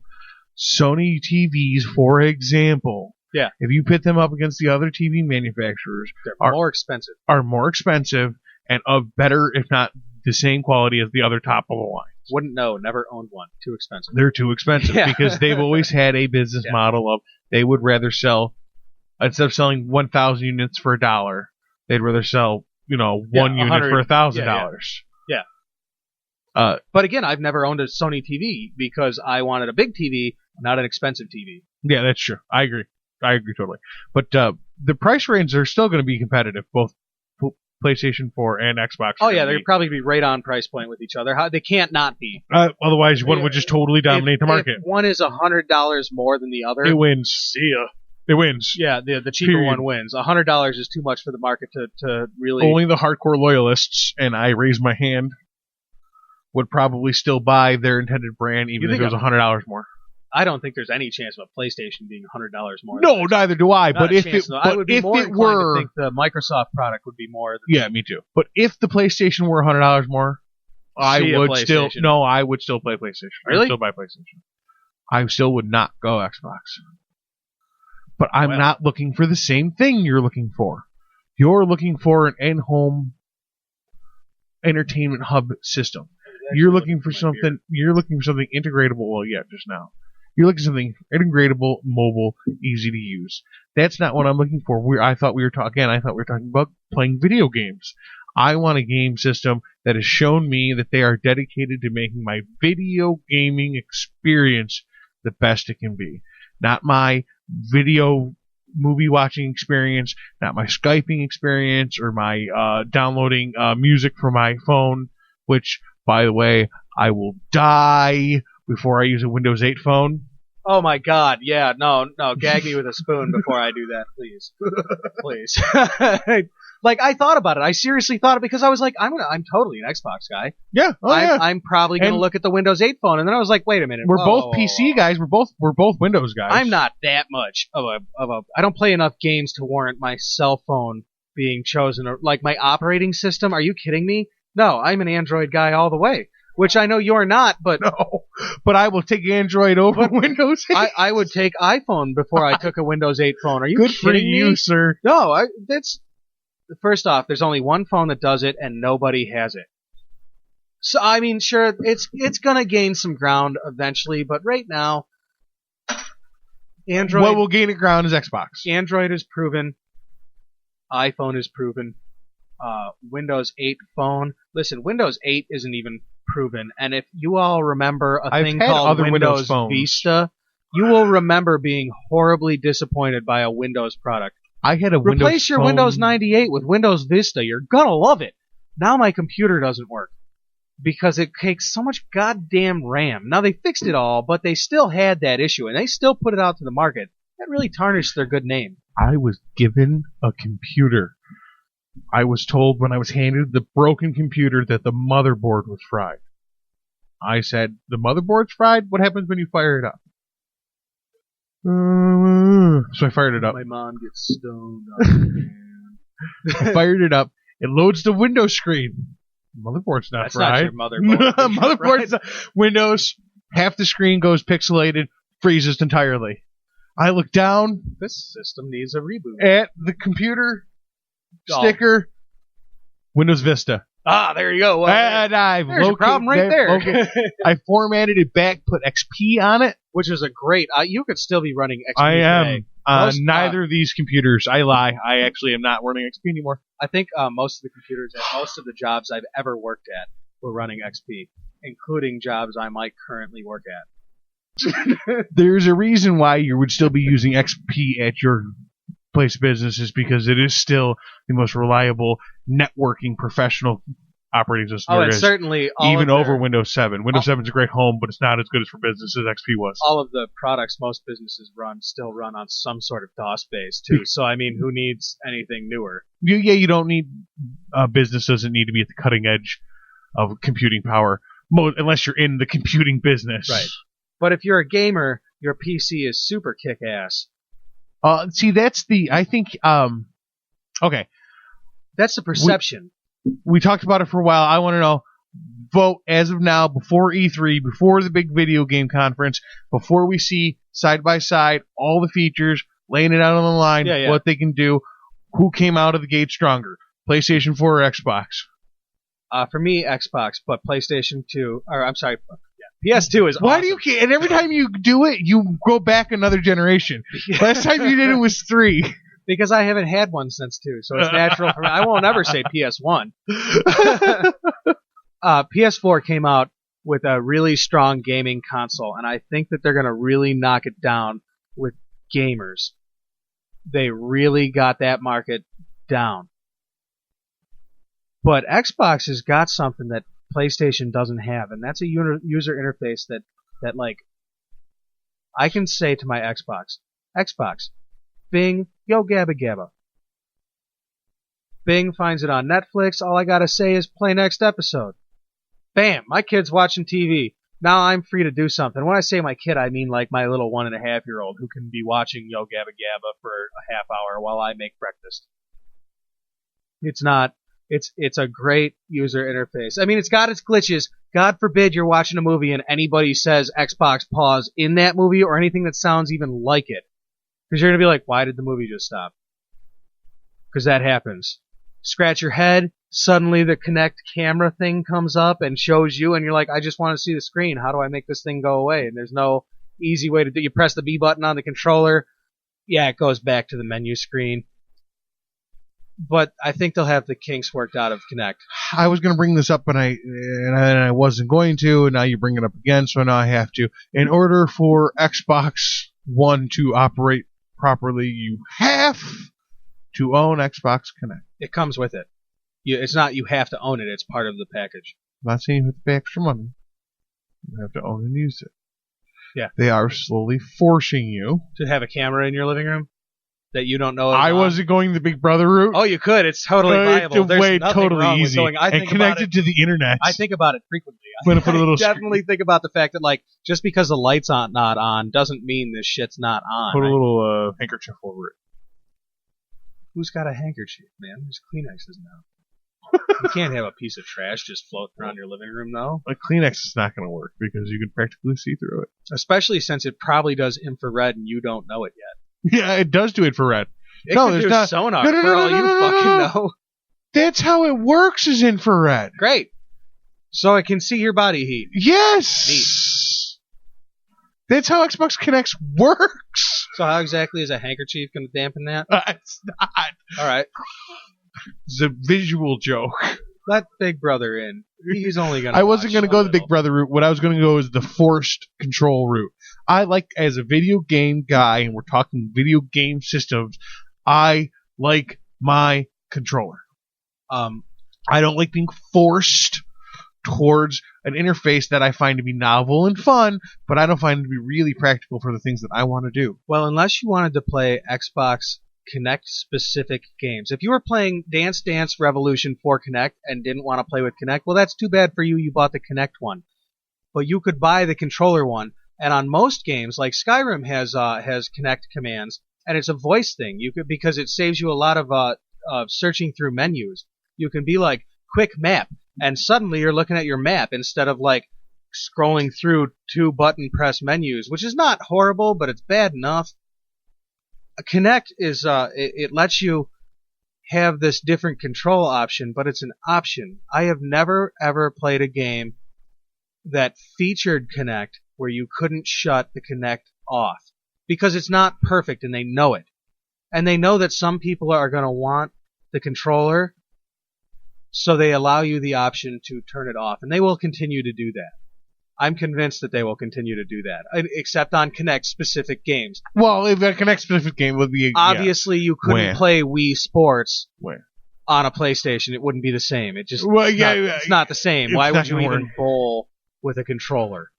Well, yeah, there's plenty of bowling games. There really has been plenty Oh, yeah, of for bowling sure, games but out now there. there's not, because they all work on motion sensors and everybody likes it better. Oh, it's way more fun. Yeah. Well, I think that there's a market there for the motion sensor thing. Anyways, There is. We keep so your vote out of the gate. Xbox takes round one for me, not for everybody. For me, and people like me, and people like you. Yeah.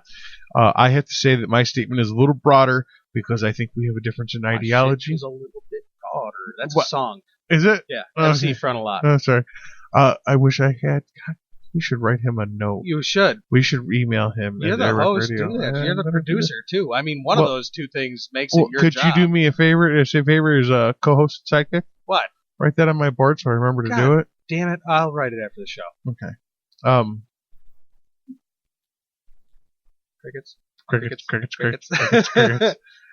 PS3 4 you think came out stronger? I think came out of the gate stronger because they showed just enough to keep you titillated. And as a gamer, and I'm more biased towards the fact that we are talking video game consoles and video game console release situations. I find that PS4 came out of the gate stronger.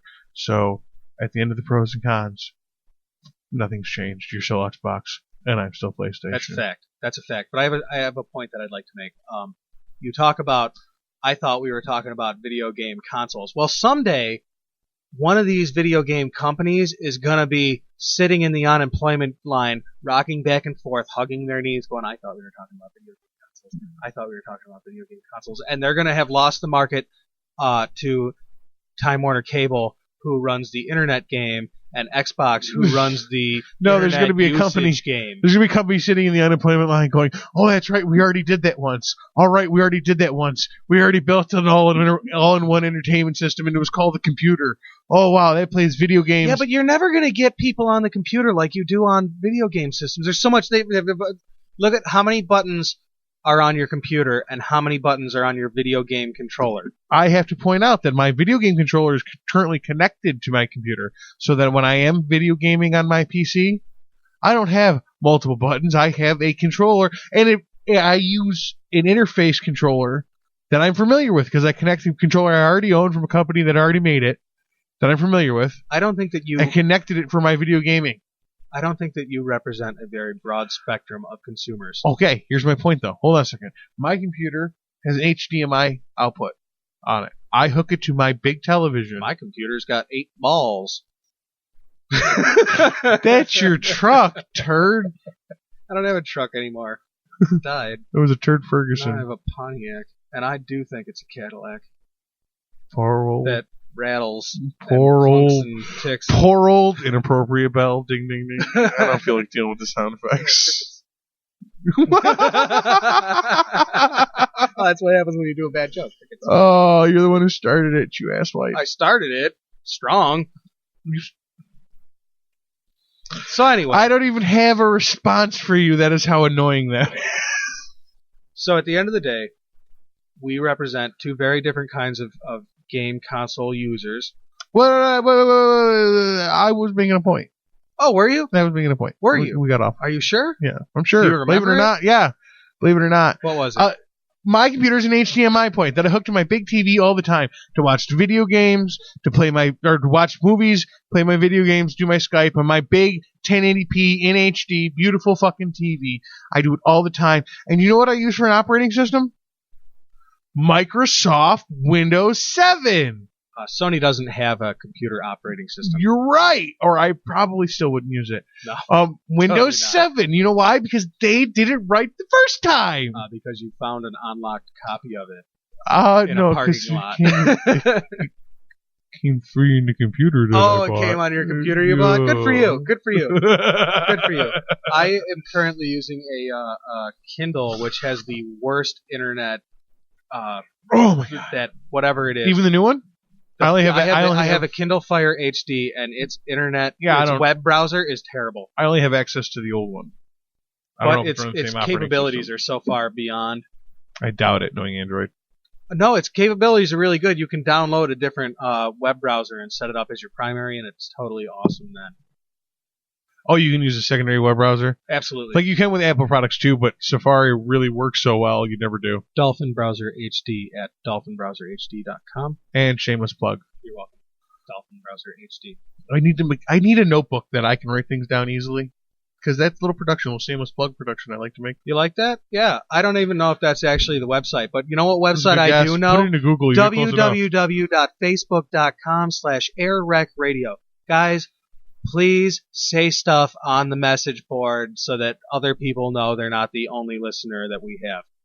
Or us making it up. Or us, like, signing in as our spouses or, whoever's computer we found. And while you're satisfying his needs for attention, please do the same for me and switch on over to the Twitter and give me a follower at AirWreckRadio. Yeah, I like some Twitter followers. Tweet at us at, I don't know it. At AirWreckRadio. You can anybody who uses Twitter knows at AirWreckRadio. If you're not comfortable with that. That's right, Eric Radio. Eric Radio. Check us out at Eric Radio. I'm sorry. There are no Erics here. No. AirWreck Radio. If you are not comfortable with that, you can easily remember www.twitter.com/AirWreckRadio. That will also bring you to our Twitter for twittering. What was that? Just speak so guys, into the mic. We're going to come back from a short break here, and then we're going to do some news, and we're going to talk about, Corey wants to talk about, let's see if it's on the board, show me Operation Cooldown. Ding, ding, ding, there it is. That's what Corey wants to talk about, is local law enforcement. Operation Cooldown, and I want to talk about a young man named Anthony Vullo. So when we come back from break, that's where we're going to be. The end of the PS4, Xbox One debate comes after E3 for now. We're both up in the air. We're both pretty solid that we agree with ourselves and not with each other. We'll see what E3 shows us. I want to talk about headline news. Headline news. Headline news. I wanted to talk, since we are based out of Rochester, New York. Rock City. That's what it is online. It's Rock City. Everybody knows it. Rock City. You wanted to talk about Rochester. That's Rock City's less inciting cousin, I guess. I don't know. Crickets. I'm making you pay a price. Oh, it's your show. You're not no. Making me pay a price. Oh, yes, I You're am. Actually, making our listener listen to something else. Oh no, you want to interrupt me with some Rock City bullshit? No, it's good. That's good PR. No, go ahead, keep talking. There's nothing wrong with the Rock City PR program. That's like, listen, how long did you spend listening to every Rochesterian you knew go, this city sucks, there's nothing to do here, the buses smell like diesel fuel. But now, like, Rock City, they perform this miracle of PR, and people talk about Rochester now, and they talk about how, like, the buses are actually turning a profit, or at least they were the last time I heard their radio commercial. They talk about the Museum and Arts Center, the Science Center that we have here. We have, like, it's not a shitty city. People used to talk like it was, but we got, like, fine cuisine. Where else can you get a garbage plate? It doesn't sound like fine cuisine. Eat it and say it's not fine cuisine. If you don't like it, eat it anyway. Are you done? I don't know. Are you going to do your fucking news thing? In Rochester, New York, announced today by the chief of police, is Operation Cooldown. Operation Cooldown sounds awesome. It sounds like they're going to turn on all the fire hydrants and get the inner city kids to pretend they have sprinklers and lawns. Hopes and dreams. They have those. You can't take those away. Yes, lawns, you can. Well, those... they're hard to come by. Yes, you can. Do you know how you get rid of hopes and dreams? What you do is you roll small groups of highly trained police officers through the streets to prevent crime from happening before it happens, policing things that haven't happened yet. So there's, you would say, an increased police presence. Okay, Operation Cooldown.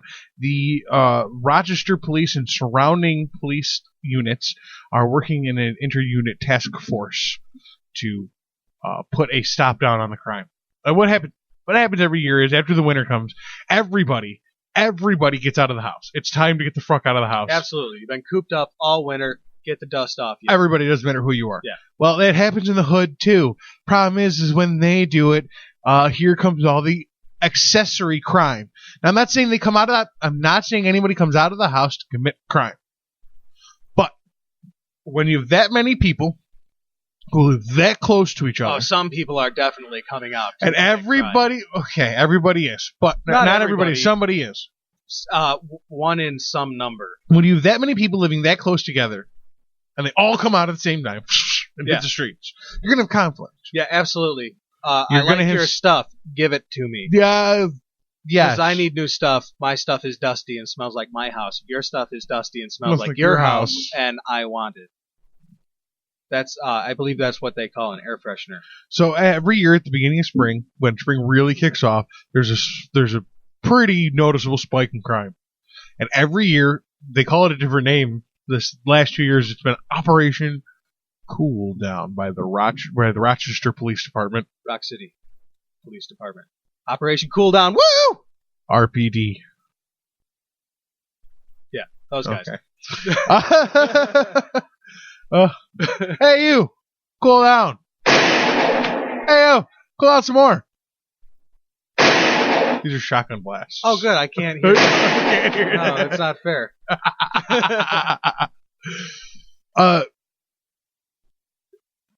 Armed police officers.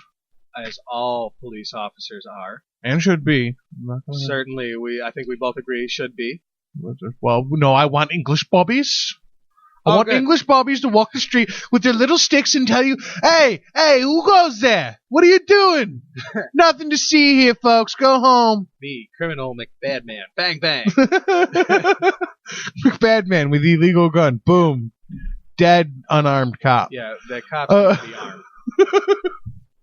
Anyway, there's certainly an increased protection right now.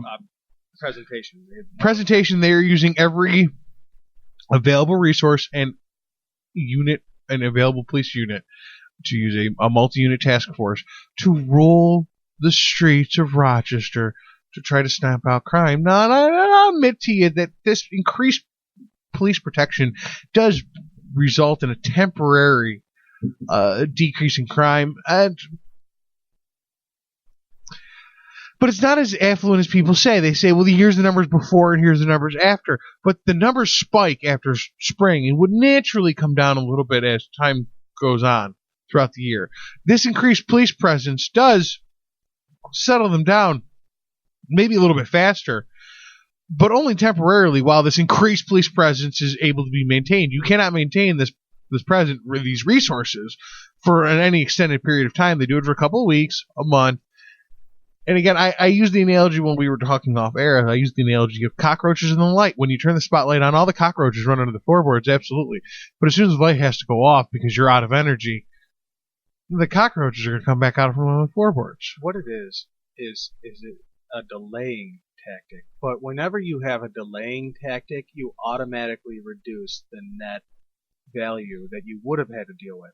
It's like when you buy a gun, you got to wait 2 days. Now, if you're buying a gun to kill somebody... Hold on. No, I'm not going to hold on. You might buy a gun to kill somebody and buy it to kill them right now. But if you got to wait 2 days, you might cool down, but you might not. Now, if you got to wait a couple of weeks to be a criminal because there's suddenly a ton of cops, well, there is certainly a criminal element that's going to be aware of that and wait 2 weeks.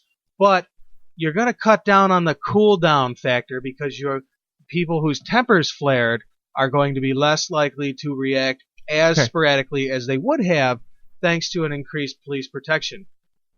But I'm not saying that that gives cops to come in and act like. I gotta tell you now on the show for everybody here, I'm a little annoyed with you right now. I was stopping you for a quick, simple, no harms joke. It would have taken 30 seconds and it was based on timing. And you could have continued your stop, but you wouldn't stop for me to do my joke. I let you go. Now that stop died. Now that joke died, so you can continue your point. But I was so annoyed while you were making your point, I don't have a counterpoint or anything to add to it. Because I was thinking about how annoyed I was and I couldn't get my little joke off. I let you go. I had jokes, I let you go. If you got a joke that takes 30 seconds and you try to interrupt me, do. I don't want to interrupt you. That's not fair. We got a microphone in But front of that's us. You know what how. I mean? Like, But that's how jokes work. Because jokes are based on timing. let's work that off. Why? Why? That's because Why? we're on a point that's a good point. It's not worth distracting for this. But I'm distracted. But you've got a good story. Operation Cooldown is a good story, and I am not counter your point with Operation Cooldown, but I do have counterpoints for it. I know, and I get your point, but the problem is now I am totally derailed from where I was because I couldn't get my 30-second joke off, and then that annoyed me. We gotta, and you might not find this to be part of the show, and our one listener might not find it to be this enjoyable part of the show, but this is what's going to make this show real. This is going to make this show human. Is that we are just two human beings, and sometimes emotions are going to happen, and people don't mind hearing emotions because they understand emotions. You know what I'm saying? I do. You follow that at all? I do know what you're saying. So what are we going to do from here? We're going to have to try to bring it back around, but I'm just saying it's not a bad thing that I brought it up, that I got annoyed with you in a moment. That's a human thing, and people want it's not a bad thing that shit like that happens. Like, damn, with the swearing. I can't stop with the swearing, and I'm trying my You're hardest. doing a terrific job of not swearing. Compared to what I normally say, the way I normally speak. I didn't even ask you to not swear. Nobody asked me to not swear. I'm just trying to cut it down to a bare minimum because nobody needs to be profaning it up and down on where people are going to hear. You know what I'm saying? You want to talk to yourself and you're in the corner with profanes up and down. You don't need to. I do feel you don't like need if you want to tell a quick joke, just tell it. Just talk over me. If it's a funny joke, I'll stop, man. I will. I tried, and you literally stopped me. I did, because I let you make your point, and you have to allow for me to make my point. Well, you would have if you just given me 3 seconds. No, we would have got derailed, because that's like what this show is about doing, is becoming derailed. That's a fair point. That's a fair counterpoint. Which is what brings us to now. I really enjoy the topic that you're talking about. But I lost my train of thought. But, I mean, you can't get it back? Operation No, Cooldown I really is like tried. it's a big deal, man. They're putting a ton of cops, by the sounds of it, into inner city areas that I say could use a little more police protection, but you think it's too much, and I'm interested to know what is too much, and I think that other people are interested to know what is too much, or at least know what other people think about what is too much, because I don't know. I have no solid answer. I don't have numbers to go with what I think is too many cops per like, do you have one cop on every major intersection? Are they beat cops? Are they in cars? Because a cop in a car is a driver, not a cop. They're traffic cops. It's not a matter of whether it's too much or not. Because it's just not a matter of whether it's too much or not. It's a matter of whether it's futile or not. It's a waste of resources. Again, you turn the light on, the cockroaches are going to crawl underneath the floorboards. You turn the light back off, and they're just going to come back out again. Turning a light on doesn't exterminate the problem. Now, I don't want to use the word exterminate specifically because I don't mean Well, you're exterminate. talking about cockroaches. I don't mean to, make an analogy to exterminating human beings. But you're talking cockroach. I mean, we all know what you mean. You don't mean it literally. But I find at this point, it's not a matter of too much. People don't care about too much. People don't give a goddamn about too much. People friggin' hate me for saying this, but what happened in Boston was a friggin' joke. I get he was a dangerous the Boston Marathon guy on the loose. I get he was a dangerous dude in a friggin' civilian neighborhood, and I get the police presence, but the rolling in on friggin' armored vehicles through shutting down neighborhoods without a friggin' question. Nobody even stood on their porch and said, hey, why can't I leave my house? It's not a matter of too much. We don't care about too much. We're willing to take too much. You can put a police officer on the street corner of every neighborhood in every city, in every town, in every rural town, and everyone would be happy with their security. They'd be fine just being with they're safe because they got the police officer on the corner. It's not a matter of too much. Nobody cares about too much. It's just a matter of ineffectiveness. Why are we wasting resources we don't have on an operation that's not going to cause any goddamn positive results. In a long-term effect, yeah. In a positive short-term effect, yeah. For the next week, 2 weeks, 3 weeks, while there are task force police walking the street, preventing crime before it happens, it'll have an effect. But after that, it's absolutely useless. This is a continued waste of time, and it just shows complete the ignorance in the way things are run. The point that you're presenting, I feel like what you're saying about this is that law enforcement is a waste of time because there will always be people who break laws. No, temporary increases in law enforcement is a waste of time. That's strategy. Law enforcement is not a waste of time. Not when you announce it on the news. It's not strategy. Making a big production out of, look, we're doing this to keep you safe. Look, everybody feel better about yourself. It's not a real strategy. It's a public relations strategy. It's for good press. Oh, well, who do the police protect? The public. It's for good press. Who does the press serve? The public. So, but you're self-serving. You're just saying things. The unsultry portions of the public don't also hear some news. Exactly, that's the point.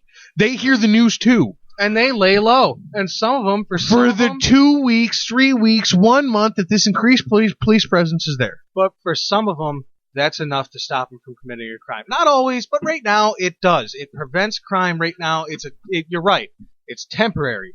But you're never going to have a permanent solution to law enforcement. It's waste of money to do such a big push for something that has temporary results when we could be focusing that money and those resources towards goals and programs that have better results. Like education. Did you know that education prevents more crimes than police officers do?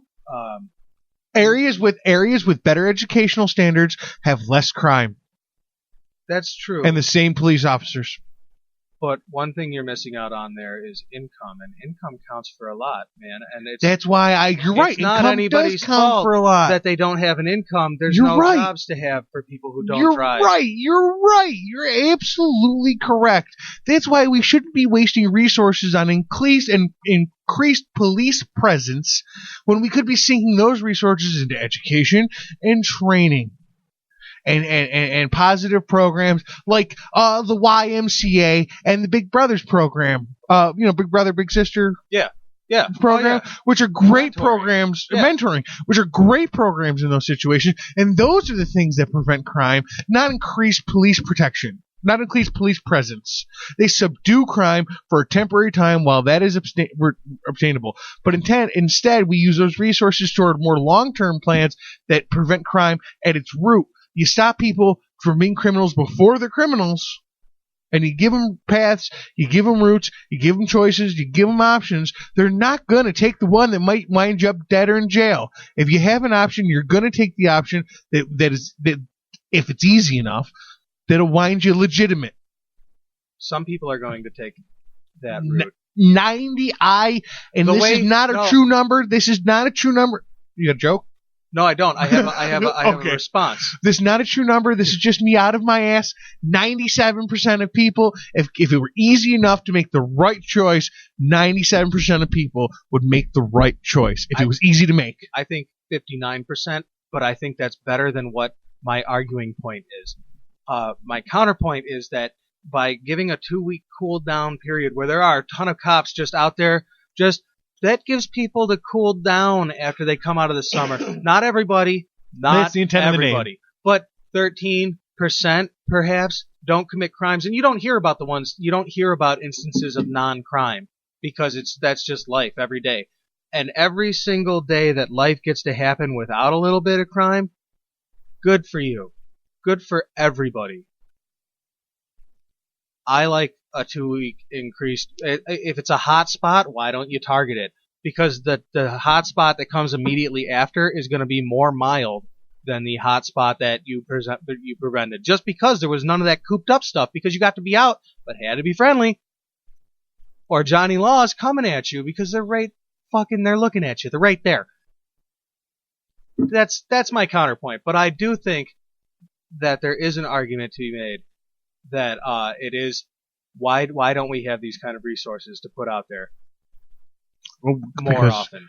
Because we're using them inappropriately. Well, let's prioritize a little better. Is I think the real call to arms here is let's prioritize. If we had the access, if crime wasn't a major issue, it was a sub-major issue, Right. It was a secondary issue, and then this police increased police protection, took a time out, that would be fine. But it is a major issue. So instead of fighting against the tide, we need to change the tide. Right. And instead of wasting resources fighting the tide, Provide folks with education and jobs.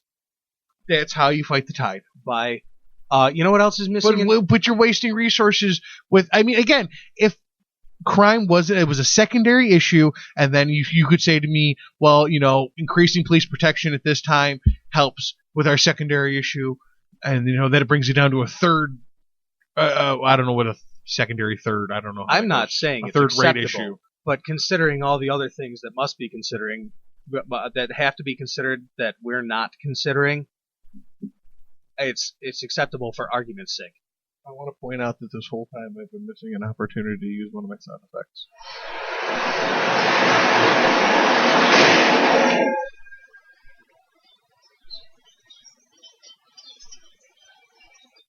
Okay, sorry. It was really long. Well, yeah, no, it was two sound effects. It was my city street sound effect and a shotgun. Oh, that's classy. That was classy. It's just like, welcome to Classy Radio on AirWreck Radio. Easy listening and classy radio and some, argument. Is that what we're doing? Are we doing Pillow Talk? This is AirWreck Radio. No. and this is Pillow Talk. Next on Pillow Talk is Kenny G. I think you make a good point. I do think that there's a good point to be made there, and I do wish that resources could be spent better on that kind of thing. Okay. Well, now that I've gotten mad at you, gotten mad at the system, ranted into a microphone. I think you're just pissed off, man. This is headline news. What was your news story? I wanted to talk about an unfortunate young man who made a mistake. Oh, this poor kid. Of catastrophic level. You guys, everybody's probably heard on the radio in passing of Anthony Vullo. Anthony Vullo, or Tony V, appears to be an 18-year-old, like a high school student, who... He's a little chubby, dude. He's a little cutie pie. Just turned it into an adult, and he sent a picture of himself that was questionable in taste in the fact that he was not wearing any clothes, apparently. Well, the picture I saw, because I didn't see the naked one, the picture I saw... You saw the picture. I did not search the No. images I did not. I didn't see the naked one. The picture of him I saw was just a profile picture from some point. Yeah. It was just whatever. From about 3 feet up in the side. No, he was wearing a plaid button-up shirt. You could see. And he's got a bowl cut. Yeah. And he's got little chubby cheeks, and I gotta tell you, it looks an awful lot like a freshman year Corey. I was a little heavier than him, but it's buttoned all the way up, and he's got chubby cheeks and a little bowl cut. He's just a cute little kipper. He's 18, man, and he's a kid. Yeah, he's a kid. Man. In high school, I think he sent a picture of himself in his inappropriates, to two 16-year-old girls, and you might argue that 16-year-old girls are children. I think that's absurd. They certainly have the ability to get these pictures and certainly the ability to send them. If you trust your children with this kind of technology, you gotta expect that they're gonna do something ridiculous with it, because what would you have done when you were 16? And so that's what I did at 16 was ridiculous things. This guy, oh yeah, when we were 16, you had to be in the same room. But you had to be outside. So to you do were it, yeah. touching and could have got pregnant, or God forbid, an STD from a high schooler. I don't know if that's actually a real thing. Has that ever happened? They sure drummed it up like it happened. There was a rumor in my high school of a girl, but I never it really. Doesn't make any sense. So unless you're there's certainly mathematical ways that could happen. But this kid, instead of getting some girl pregnant and having to go and have an abortion or something, he just sent a little weenie picture. And she sent one back, and her little friend, she didn't, but she was into the picture, I guess, at least enough to have him send it to her. I don't know. It was a little picture. It was a little schmecker. One way or the other.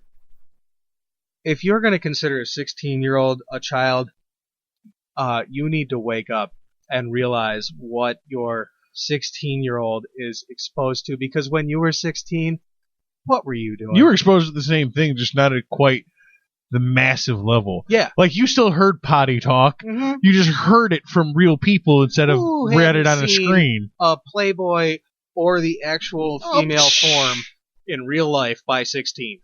By 9, I had cable. Saying. I had real sex. So you knew what it was about. And I made this point before, and I'll make it again, and I'll make it 1,000 times again after that.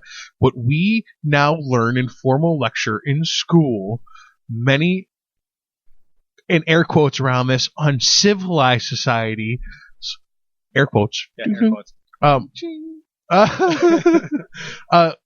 Just know. They don't have to be taught because it's just the way things are. Right, that's know. How it works. So you just know those things. You just know how things are. So it's funny to me that as the advent of technology came along, we lost that.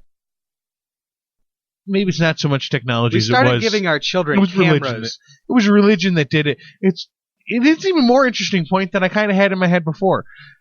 It's religion that stirred us away from like teaching sexuality as an adult subject. It just not even teaching it, just being part of conversation. Just understanding. It should just be an understood part and a part of conversation. Well, happens. If Indian children didn't know what sex was, there'd be no new Indian children. Exactly. They lived in longhouses. It had to be going on. So either one of two things happened. And they weren't Protestant, so it wasn't quiet all the time. You know what I mean? They either had an instinctual knowledge or they asked their parents. Right. Or their wisdom people, their guidance, their whoever. What are you guys, wrestling for the beer spirit? No, go back to bed. Don't tell your brothers. Yeah.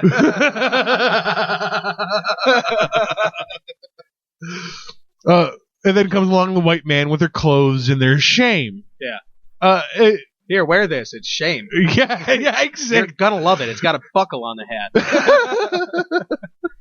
It's funny. We lost the buckle, but held on to the shame. We surely did. We lost the buckles, kept the shame.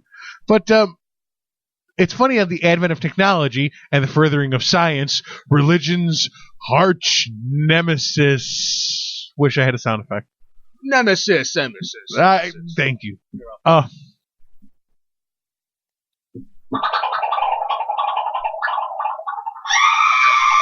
I love the grinding halt for a sound effect. I do. I love it. I hate it. I don't care, and I played 2 sound effects. Oh, good. All right. Well, at least it was worth it then. It was totally worth it for me. I got to play my woman screaming. I need like a sound effects slot machine next to me so that I can like join in on the fun.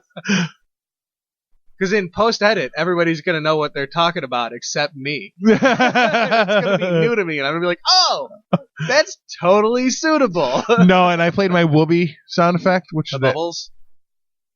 Yeah, it kind of sounds like bubbles, I guess. The tits noise. No?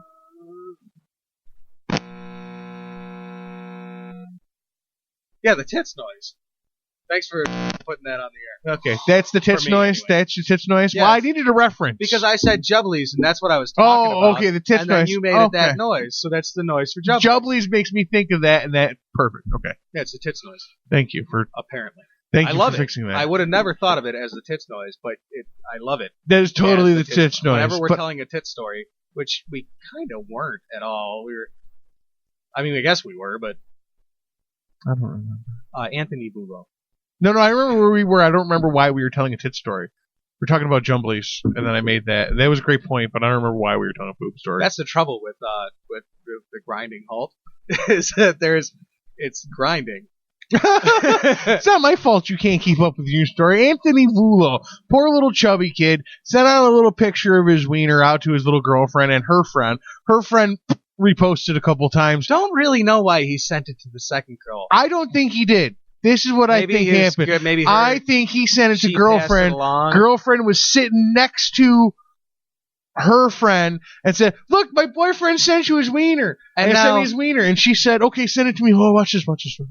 And then she fucking gets on the Twitter or the Facebook or the whatever, and she pops that bitch I out. thought it was Facebook. I'm sure that it was like something other than Facebook. Whatever. Something that certainly requires that you check that you're over 18. But no, she's because not they accountable weren't. to So the law. then they will. Well, she can just check yes. Oh, sure, I am. What's your birthday? I don't know. Let me just add 2 years to my own birthday, and I'm 18 because any 16-year-old can do that now. Fair enough. I hope. God damn it! If they can't, China, you win. Anyways, so poor Anthony Vulo, Tony V, sends his little weenie. Yeah, to his, Tony V. Tony V. Sends it to his girlfriend. His girlfriend spreads it around one way or another. It gets out. Now this 17-year-old, 18-year-old Tony V is a sex offender because he like seventh level of hell sex offender according to the law. Because he twittered his Google to his girlfriend. Yeah, and she tweeted that shit, and now everybody's got it. He Googled a picture of his Yahoo, and it's just ridiculous that this can happen to a human being. Like, dog, this guy's 18, and he sent it to his 16. Like, what if he was 16, sending it to his 14-year-old girlfriend? Oh, nothing would have happened. We would Nothing actually would think that was a little more inappropriate, but there'd be no legal repercussions. I still don't really think. I mean, it's a little more inappropriate. As a 14-year-old girl's father, I would find that to be highly inappropriate. I was 16 with a 14-year-old. That happened sentenciable by death. As a sentencible by death. I like that. I like the hypocrisy in your statement, sir. It's very well said. Oh, clearly. Oh, yes, absolutely. Yeah. As man, I say 16, 2 year different, not too bad unless you're like 8 and 6. Yeah. Right. Yeah, that's creepy. I mean, you got to get down there and make 2 years a big difference. Somebody better be held legally accountable for that. And it 8 better and be 6, somebody's parents. Yeah.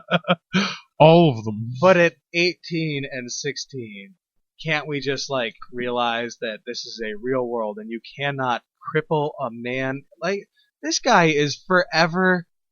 He's going to have a hard time buying a house, getting a job to buy that house with. His consumerism is broken, and that's bad.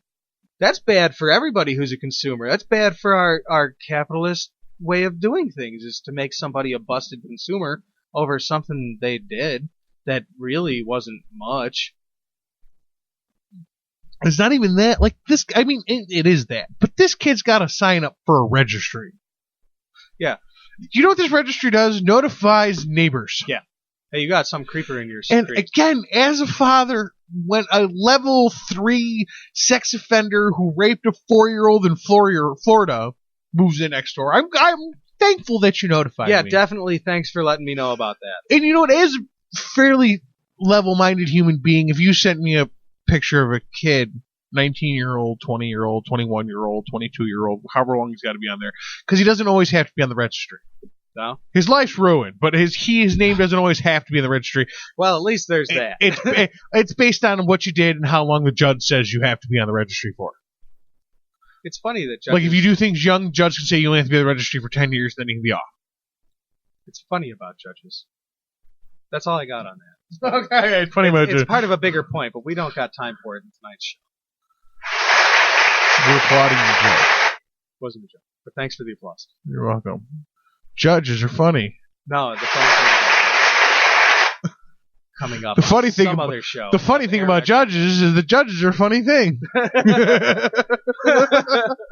Yeah, their heads are full of rubber. Our one listener, tails are full of springs. Our one listener will think that was funny as hell. Our one listener just left. No, she will think she knows that reference and will think that is funny as hell. Were you creeped out? Were the spirits getting you? Something made a noise over there. And that'll happen. There are critters. Oh, cool.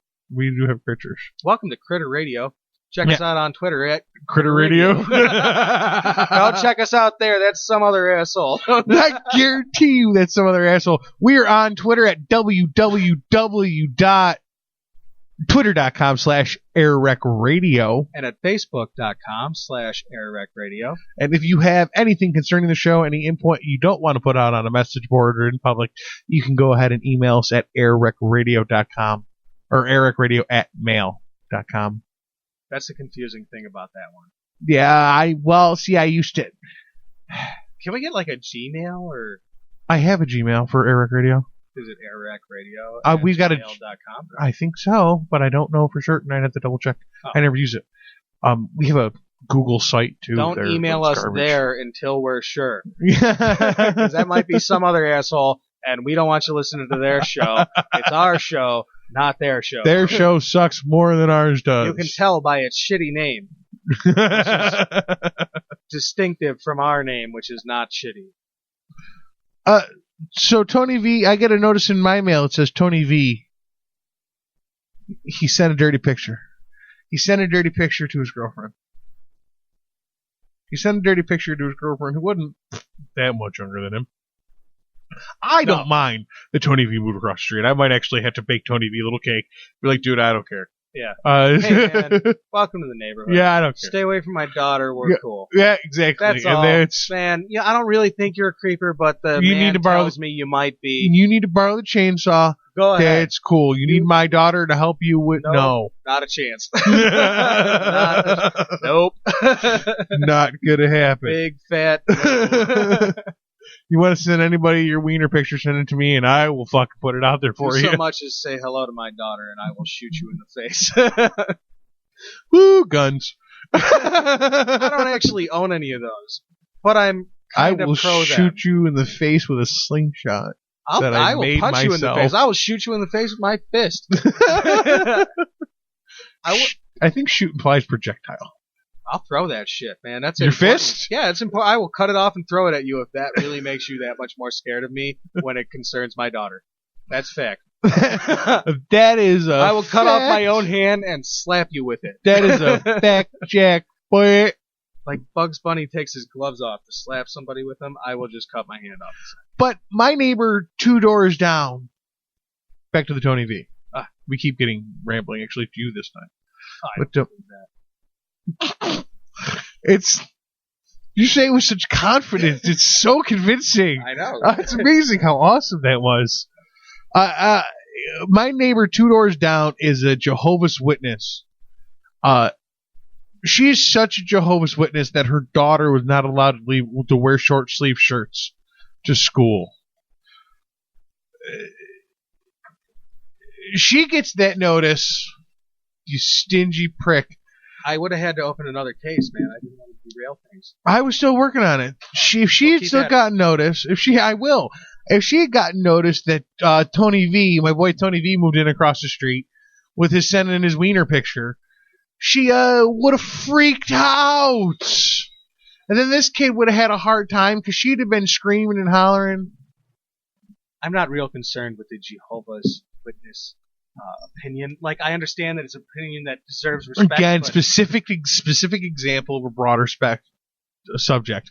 And I love how literally you love to hold my examples. You're such a lovely, dear, charming friend for that. I'm not a deer. You are clearly a deer. I can see the antlers right now. No hooves. Thank no you. antlers. Jesus, you No did white it. tails. I did it. Oh, thank you so much. You're welcome. I felt I owed it to you. Well, I appreciate it very much. She would have freaked the freak out. Freak. I just want to say freak because I'm trying not to swear. She would have fucking flipped out, dude. She would have bugged. But so would have Rob next door with his 4 daughters, who's not really religious, but he's a little rednecky touch. You know what I mean? He would have flipped out too if he because he wouldn't have gotten the facts. He'd have heard sex offender living across the street from my house. Oh my God, I'm gonna shoot him in the face. Have you ever got one of those letters? Yes. Living in the place that you would know as the neighborhood. I've gotten them too, and they're pretty easy to read, and it's really easy to find out what's going on in those letters. But a lot of people don't take the time to find out. No, they just see a face and go, Oh my God, this guy's going to touch my kids. I'll kill him. And then, well, for a long time, but most of the time it's like Anthony Vullo. Everyone screams. Well, Anthony Vullo is a great point, though. This stupid registry and sending out pictures about Anthony Vullo. Anthony Vullo doesn't deserve to have it. Tony V does not deserve this treatment. He is done for, though. He's got it, and now he's like the scarlet letter. It's a wrap for him. Yeah. He doesn't deserve this treatment. But what happens is because of that kind of treatment, parents stop letting their kids go outside. in the late 80s, early 90s, there was a rash of child abductions, and it was all in the news, and everybody was taking everybody's kid. That's how we got video games. Oh, that's really kind of how that market blew up. Was that all these kids were stuck inside constantly, so they had a market for video games. So you had to it's a nice little tie back to the beginning of the show. You had to get your hunter-gatherer training somewhere. There's an outlet that like the human body craves to be. To do those hunter-gatherer activities, and then they wonder why everybody in our generation and younger is fucking a little bit fat. Well, I don't know, because we were stuck in front of video games because we weren't allowed outside because the big bad Tony V might show us his pee-pee. Right, and then when we do finally get outside on our skateboards, you tell us that we can't use them anywhere that it's good to use them.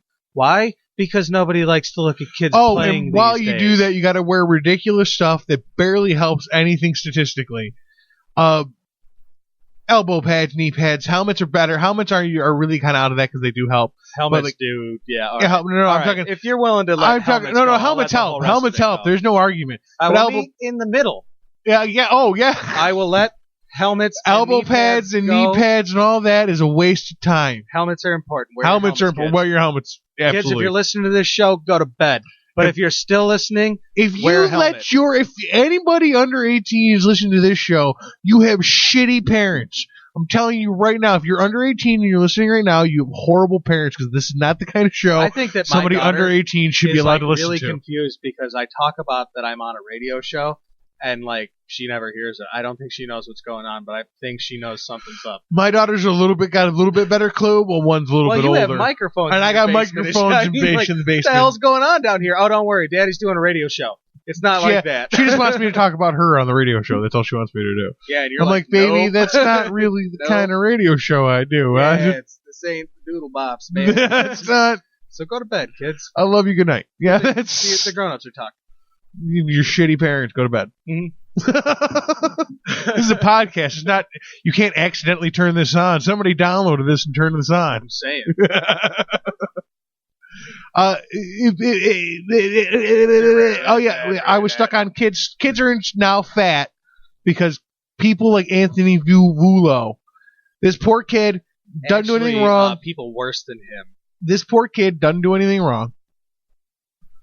Severely. Not enough to deserve the punishment he's about to get. But now, like, people have seen his face. Now that people have seen his face, and he's going to move into a neighborhood, and now the kids in that neighborhood are not allowed outside because Big Bad Tony V is going to touch them in their pee-pee hole. Now, pee-pee hole touching Tony V is mowing his grass, and all the kids... That's not cool. You can't call this kid that because he never actually touched anybody's pee-pee hole but his own. He actually sent pictures of his own pee-pee hole. Which is, you cannot get pregnant via Pix message. It can't happen. If only this kid had sent a captcha message. But now this kid... now the kids in the neighborhood are not outside. They're going to get fat from sitting inside playing video games. They're going to grow up. They're going to get diabetes. They're going to get the diabetes. Diabetes is nothing funny. I'm not joking. They're going to get the diabetes, and then they are going to go, and they're going to be a drain on our social economy based on their healthcare costs. Yeah, so thanks, Tony V. Thank you, Tony V, for diabetes. Is exactly the connection I'm trying to make. It's terrible. That's horrible. As if this kid doesn't have enough on his plate. Now he's got some douchebag thanking him for diabetes. Listen, Anthony Vulo, probably not Satan incarnate. Probably not even a bad person. He probably just had a girlfriend and was probably an irresponsible child, and now his adult life is going to be a mess. Thanks. So is there anything you'd like to say to Tony V before we wrap up the Tony V segment? I like the Tony V. He's now Tony V. That kid. He's a toucher, man. All right, well, we're going to wrap up this segment of headline news, production. We're going to take a quick break, and when we come back, we're going to discuss a little thing that happened in the city of Rochester today that I want to talk about, recently. I want to talk about today. It was the first legal lesbian marriage I think this is an awesome in story. Rochester, New York. And it was done by one of my radio legend hero I feel like we can almost not disagree about this. This we can't. There's no way we could possibly find a way to disagree about this. Are you daring me? We will find out after this break. Goodbye.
Salutations, ROC podcast listener. I'm here to tell you about my show, the Shoot to Thrill podcast, featuring yours truly, Marcus Cox, the fanciest newsman in all of Rochester. There's also some other people. Join us every week to hear me, Rochester's best-looking newsman, Marcus Cox, and those other people whose names don't matter, as we entertain you with lovely segments like The Creep Off and The Fancy News, brought to you by me, Marcus Cox, the most entertaining newsman in Rochester. Not some bum like that Don Elhart.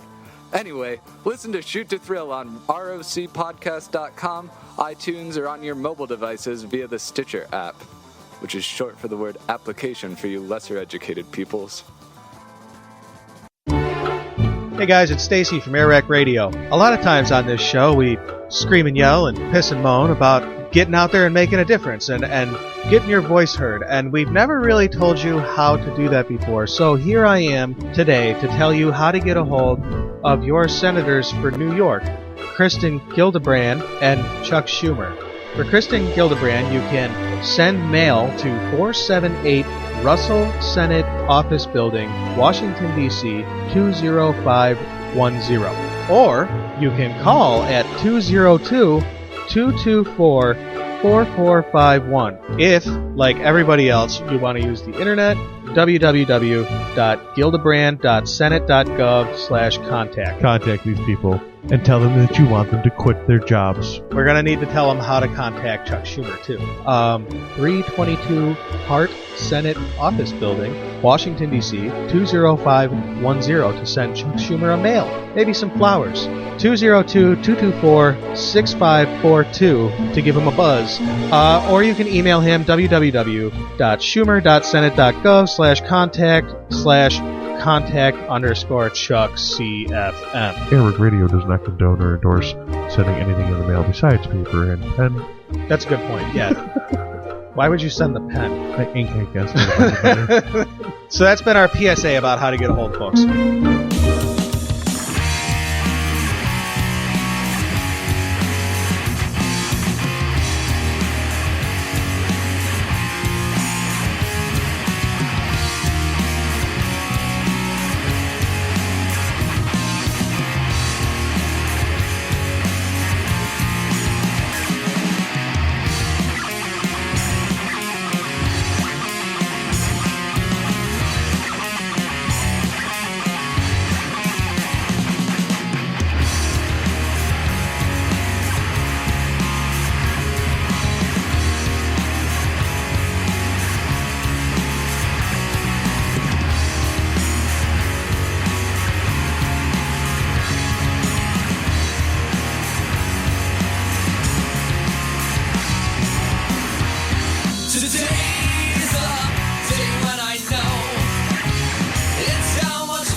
and welcome back to AirWreck Radio. Thank you for listening, and you can check us out anytime at the Facebook and the Twitters. Just go ahead and punch AirWreck Radio into the Google, and you can find anything you want from there. The Google.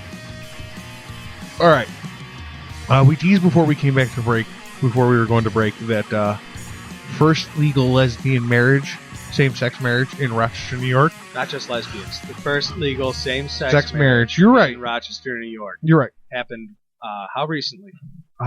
It was this week. I don't have the story. Hey, guess what? Today, this isn't a live show. Nobody knows unless they were with us at the beginning. They don't know what day it is. That's true. I did put a date on that, didn't I? Anyways, eventually, maybe you have a point about that date stamp. Two lesbians got married in Rochester very, very recently. Super duper recently. And they were the first ones to do it. And that's, we both think, pretty awesome. You should, in our opinion, be able to marry whoever you want. I don't care what crazy Republican says, when's a man going to start marrying a turtle? Because I look at that as, when is a man going to start marrying a turtle? If he loves that turtle that much, hey man, they got a similar lifespan. I have a animal sex size ratio that needs to be adhered to. But if you love a turtle and you want to marry a turtle, I don't see why you shouldn't marry a turtle. It's a similar lifespan. I don't feel that personally that I agree with you having sex with it. Because that's a difficult marriage to consummate. Only because you're going to hurt the turtle. If you're not hurting the turtle, I don't care if you try to have sex with it. I don't think turtles even do it that way, do they? I don't think so either. Lay eggs and then inseminate the eggs like I'm pretty sure. Do? Like I'm pretty sure separately. Yeah. Damn, baby, that's some sexy herd of eggs you got sitting there. Yeah. I wish I had some porno music. If this was a real radio show, we'd have some 70s bass line. Well, it's a radio cast, and instead we're talking about inseminating turtle eggs. For some reason. Anyways, kind of weird.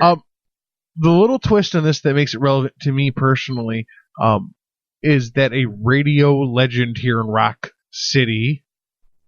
Rock City rocks. Woo! Did you like that? Did you like that? Operation Cool Down. Ow! Here in Rock City, Brother Wheeze. Who, yeah, that's the one. Sorry. That's the man. No, you named it. Anybody who lives in the city knows. Bro. I'm telling you, bro. Yeah, exactly, bro. Brother Wheeze. He's a bit of a radio legend and inspiration to me. To like national radio stars. Yeah. I don't like him, but he's still like certainly super respectable. In his field, he absolutely is highly respected. According to somebody I know, he's their godfather. I would believe it. He's probably godfather to like a million kids in the city. But if he's not, like that makes me like linked to him. Like that's like 2 steps to Brother Wheeze. I can't even get to Kevin Bacon that quick. I met Brother Wheeze twice. He eats at a place called Fox's Delicatessen. Oh, thanks for blowing his spot up. Fan. No, he plugs him on the air on a daily basis, like at least he used to back in the day. Is that the place on in Winton? Yes. Okay. My grandmother, Peggy, was a waitress there for 20 years. I mean, a long time. Yeah. So that's how I met him. As my grandmother was a waitress, and she knew him, and I got an autograph from him. He's a Mickey Mouse jumpsuit on. It's cute. Who did, Brother Wheeze? Yeah, sure did. What? I go get the damn picture when we're done with the show. I swear to God, I'm not joking. That's like the train wreck radio stuff. We don't. No, when we're done with the show, I'll get you the picture. I'm not joking. But he performed. He's an ordained minister apparently, and I didn't know that. Yeah, he was. There was a big thing for DJs to do in like the early '90s. A bunch of DJs did that. Bill Moran is also. Is he really? Yeah, totally. Okay. Yeah. Well, I could totally see. I almost tried to have him do my wedding. I could totally see Bill Moran, but I could totally see Wheeze being like. Oh, absolutely. The Church of Wheeze, absolutely. Bro, do you take this broad to be your lawfully wedded broad? Yeah, exactly. And you, go make me a sandwich. Capiche? I now pronounce you man and wife. When she gets back with that sandwich, he's Jewish, right? Kiss that broad. You know he's Jewish, right? I don't care. Whatever. You make him sound an awful lot like Tony V. Whatever. Hey, man, that guy sells cars, doesn't he? Isn't there Tony V selling cars? No, Johnny V. Oh no, you're thinking the Facillo guy, aren't you? No, I was thinking Johnny V at CompetitionAuto.com, who is not somebody who's ever. Who did you just plug? Who did you just plug? Nobody. That's a fake thing that I made up because that man will get no free plugs from me. Not because he's ever done anything to me, but because he's in competition with the terrific place that I work now. Okay. Anyways, we were talking about lesbian marriage, and we were trying to do this quickly, and we suck at doing anything quickly. Bad. So I guess here's the long and short of it. Radio legend, which is the drawback to the show because it was inspired by people doing talk radio, marries local lesbian couple, first same-sex marriage in Rochester, New York. That's so morning circus. What? Marrying lesbians. Well, that would make sense since he's been doing a morning show for the last 30 years. Yeah, he had the morning circus. Like the term morning circus started with was coined in the Brother Wee's morning morning circus at like 1980. Little known fact. Wee's had another show, a second show called the Wee's Nighttime Circus. Do you know where that was broadcasted and or aired? Somewhere really creepy. On public broadcast cable. PBC? I've never heard of them. It was a separate show he did based on his morning show, but it was uncensored because it was public. Oh, that was radio. That channel that later brought you Life Without Shame. Yes. Yeah. Yes. Awesome. Same channel. same era. Life Without Shame came out like right afterwards. For anybody that's still listening to the show, you all remember Life Without Shame. Oh my God. Every one of you. Every one of you. That's where bum fights came from, was Life Without Shame. Is it? They invented bum fights. That show was great.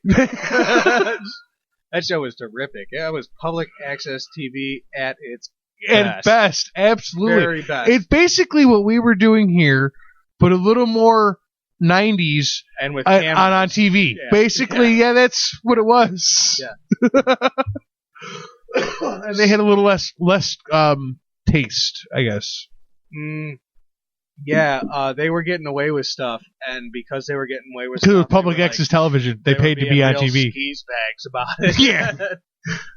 It was public access television. You paid to be on TV. Yeah, you just paid to be on TV, and the you do whatever the hell you wanted. Didn't really apply to no, they don't. They don't apply to cable. It was semi-terrific. FCC rules only apply to broadcasts that go over the air. Oh yeah, but when you're paying your own way on the air, you don't have sponsors. Bingo, really you don't have what sponsors. Bear feels about what actually goes into a bra because this program wasn't brought to you by Snuggle Bear. Exactly, it's brought to you by my own dollar. Yeah. Yeah, and I do care about what goes in the bra. Show me the boobies.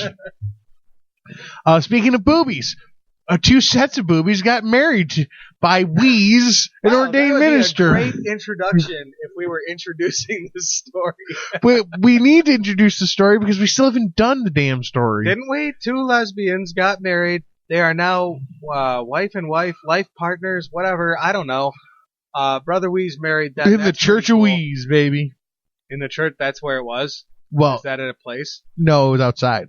But because Wheeze married him. Outside is the Church of Wheeze? Dude, he's a bigger deal than I thought. But because they married him, he married him. It was in the Church of Wheeze. Cool. And Crowley's jealous. From both members of AirWreckRadio and the dog sleeping on the couch, we wish them both the best of luck in their miserable, shitty marriage. Good luck being married, you poor bastards. Good luck with that. Who's going to make the coffee in a lesbian relationship is what I want to know. Whichever one gets up first. Why do you got to be like that about it? Oh, because I have children. That was offensive. I'm sure there's somebody be offended somewhere. Not any of the lesbians that I know, because they all know me and would be laughing. They'd be like, "Well, I get up first, so I make coffee." Whatever. Stace said that. It doesn't really count. Right, because I got a girl's name. I got an in on the lesbian scene. I'm like a white dude that can say the other word. I figured it was a level of awesomeness thing that you were going to go for there. Nope. That's how awesome it is. I was waiting for you to pull the girl's name on air. You haven't done it yet. You haven't done it just now. This is the first time you've done it. I've been waiting for you to do it. Really? Just only once? I figured there'd be a big it's the only time you've done it. Well, it doesn't get you much except for like, I love that name. I wish it was my name at the bar, or like tampon samples when you're 14, and that's confusing. Because like, what do you do with these? I don't I don't really know. They're terrible for wiping your butt with. I got a free razor that was addressed to another person today in the mail. Did you lick it and return it to sender? The name was wrong, but the address was right. I have a free razor. That's like $15. It was a Gillette, like, fancy 5-blade disposable. Like, I got a free handle now if I wanted to buy the $30 heads.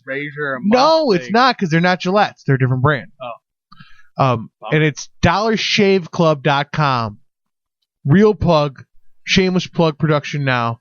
DollarShaveClub.com. I'm not as of yet a member, but I will be, I believe, in that fucking product.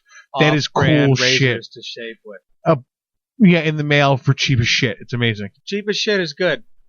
I've given up on the swearing for this episode because we're wrapping it up and I don't really give a fuck. Thank you. Oh my God. You were about to give me like blue ears over there. I thought you were going to say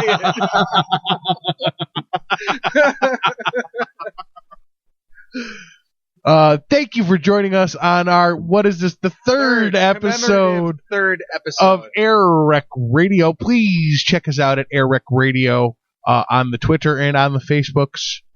If you're still listening, we love you for still listening to this show. Because it's his wife. Also, I love you, my wife, and all of my other listeners. I love you also, but not quite the same way.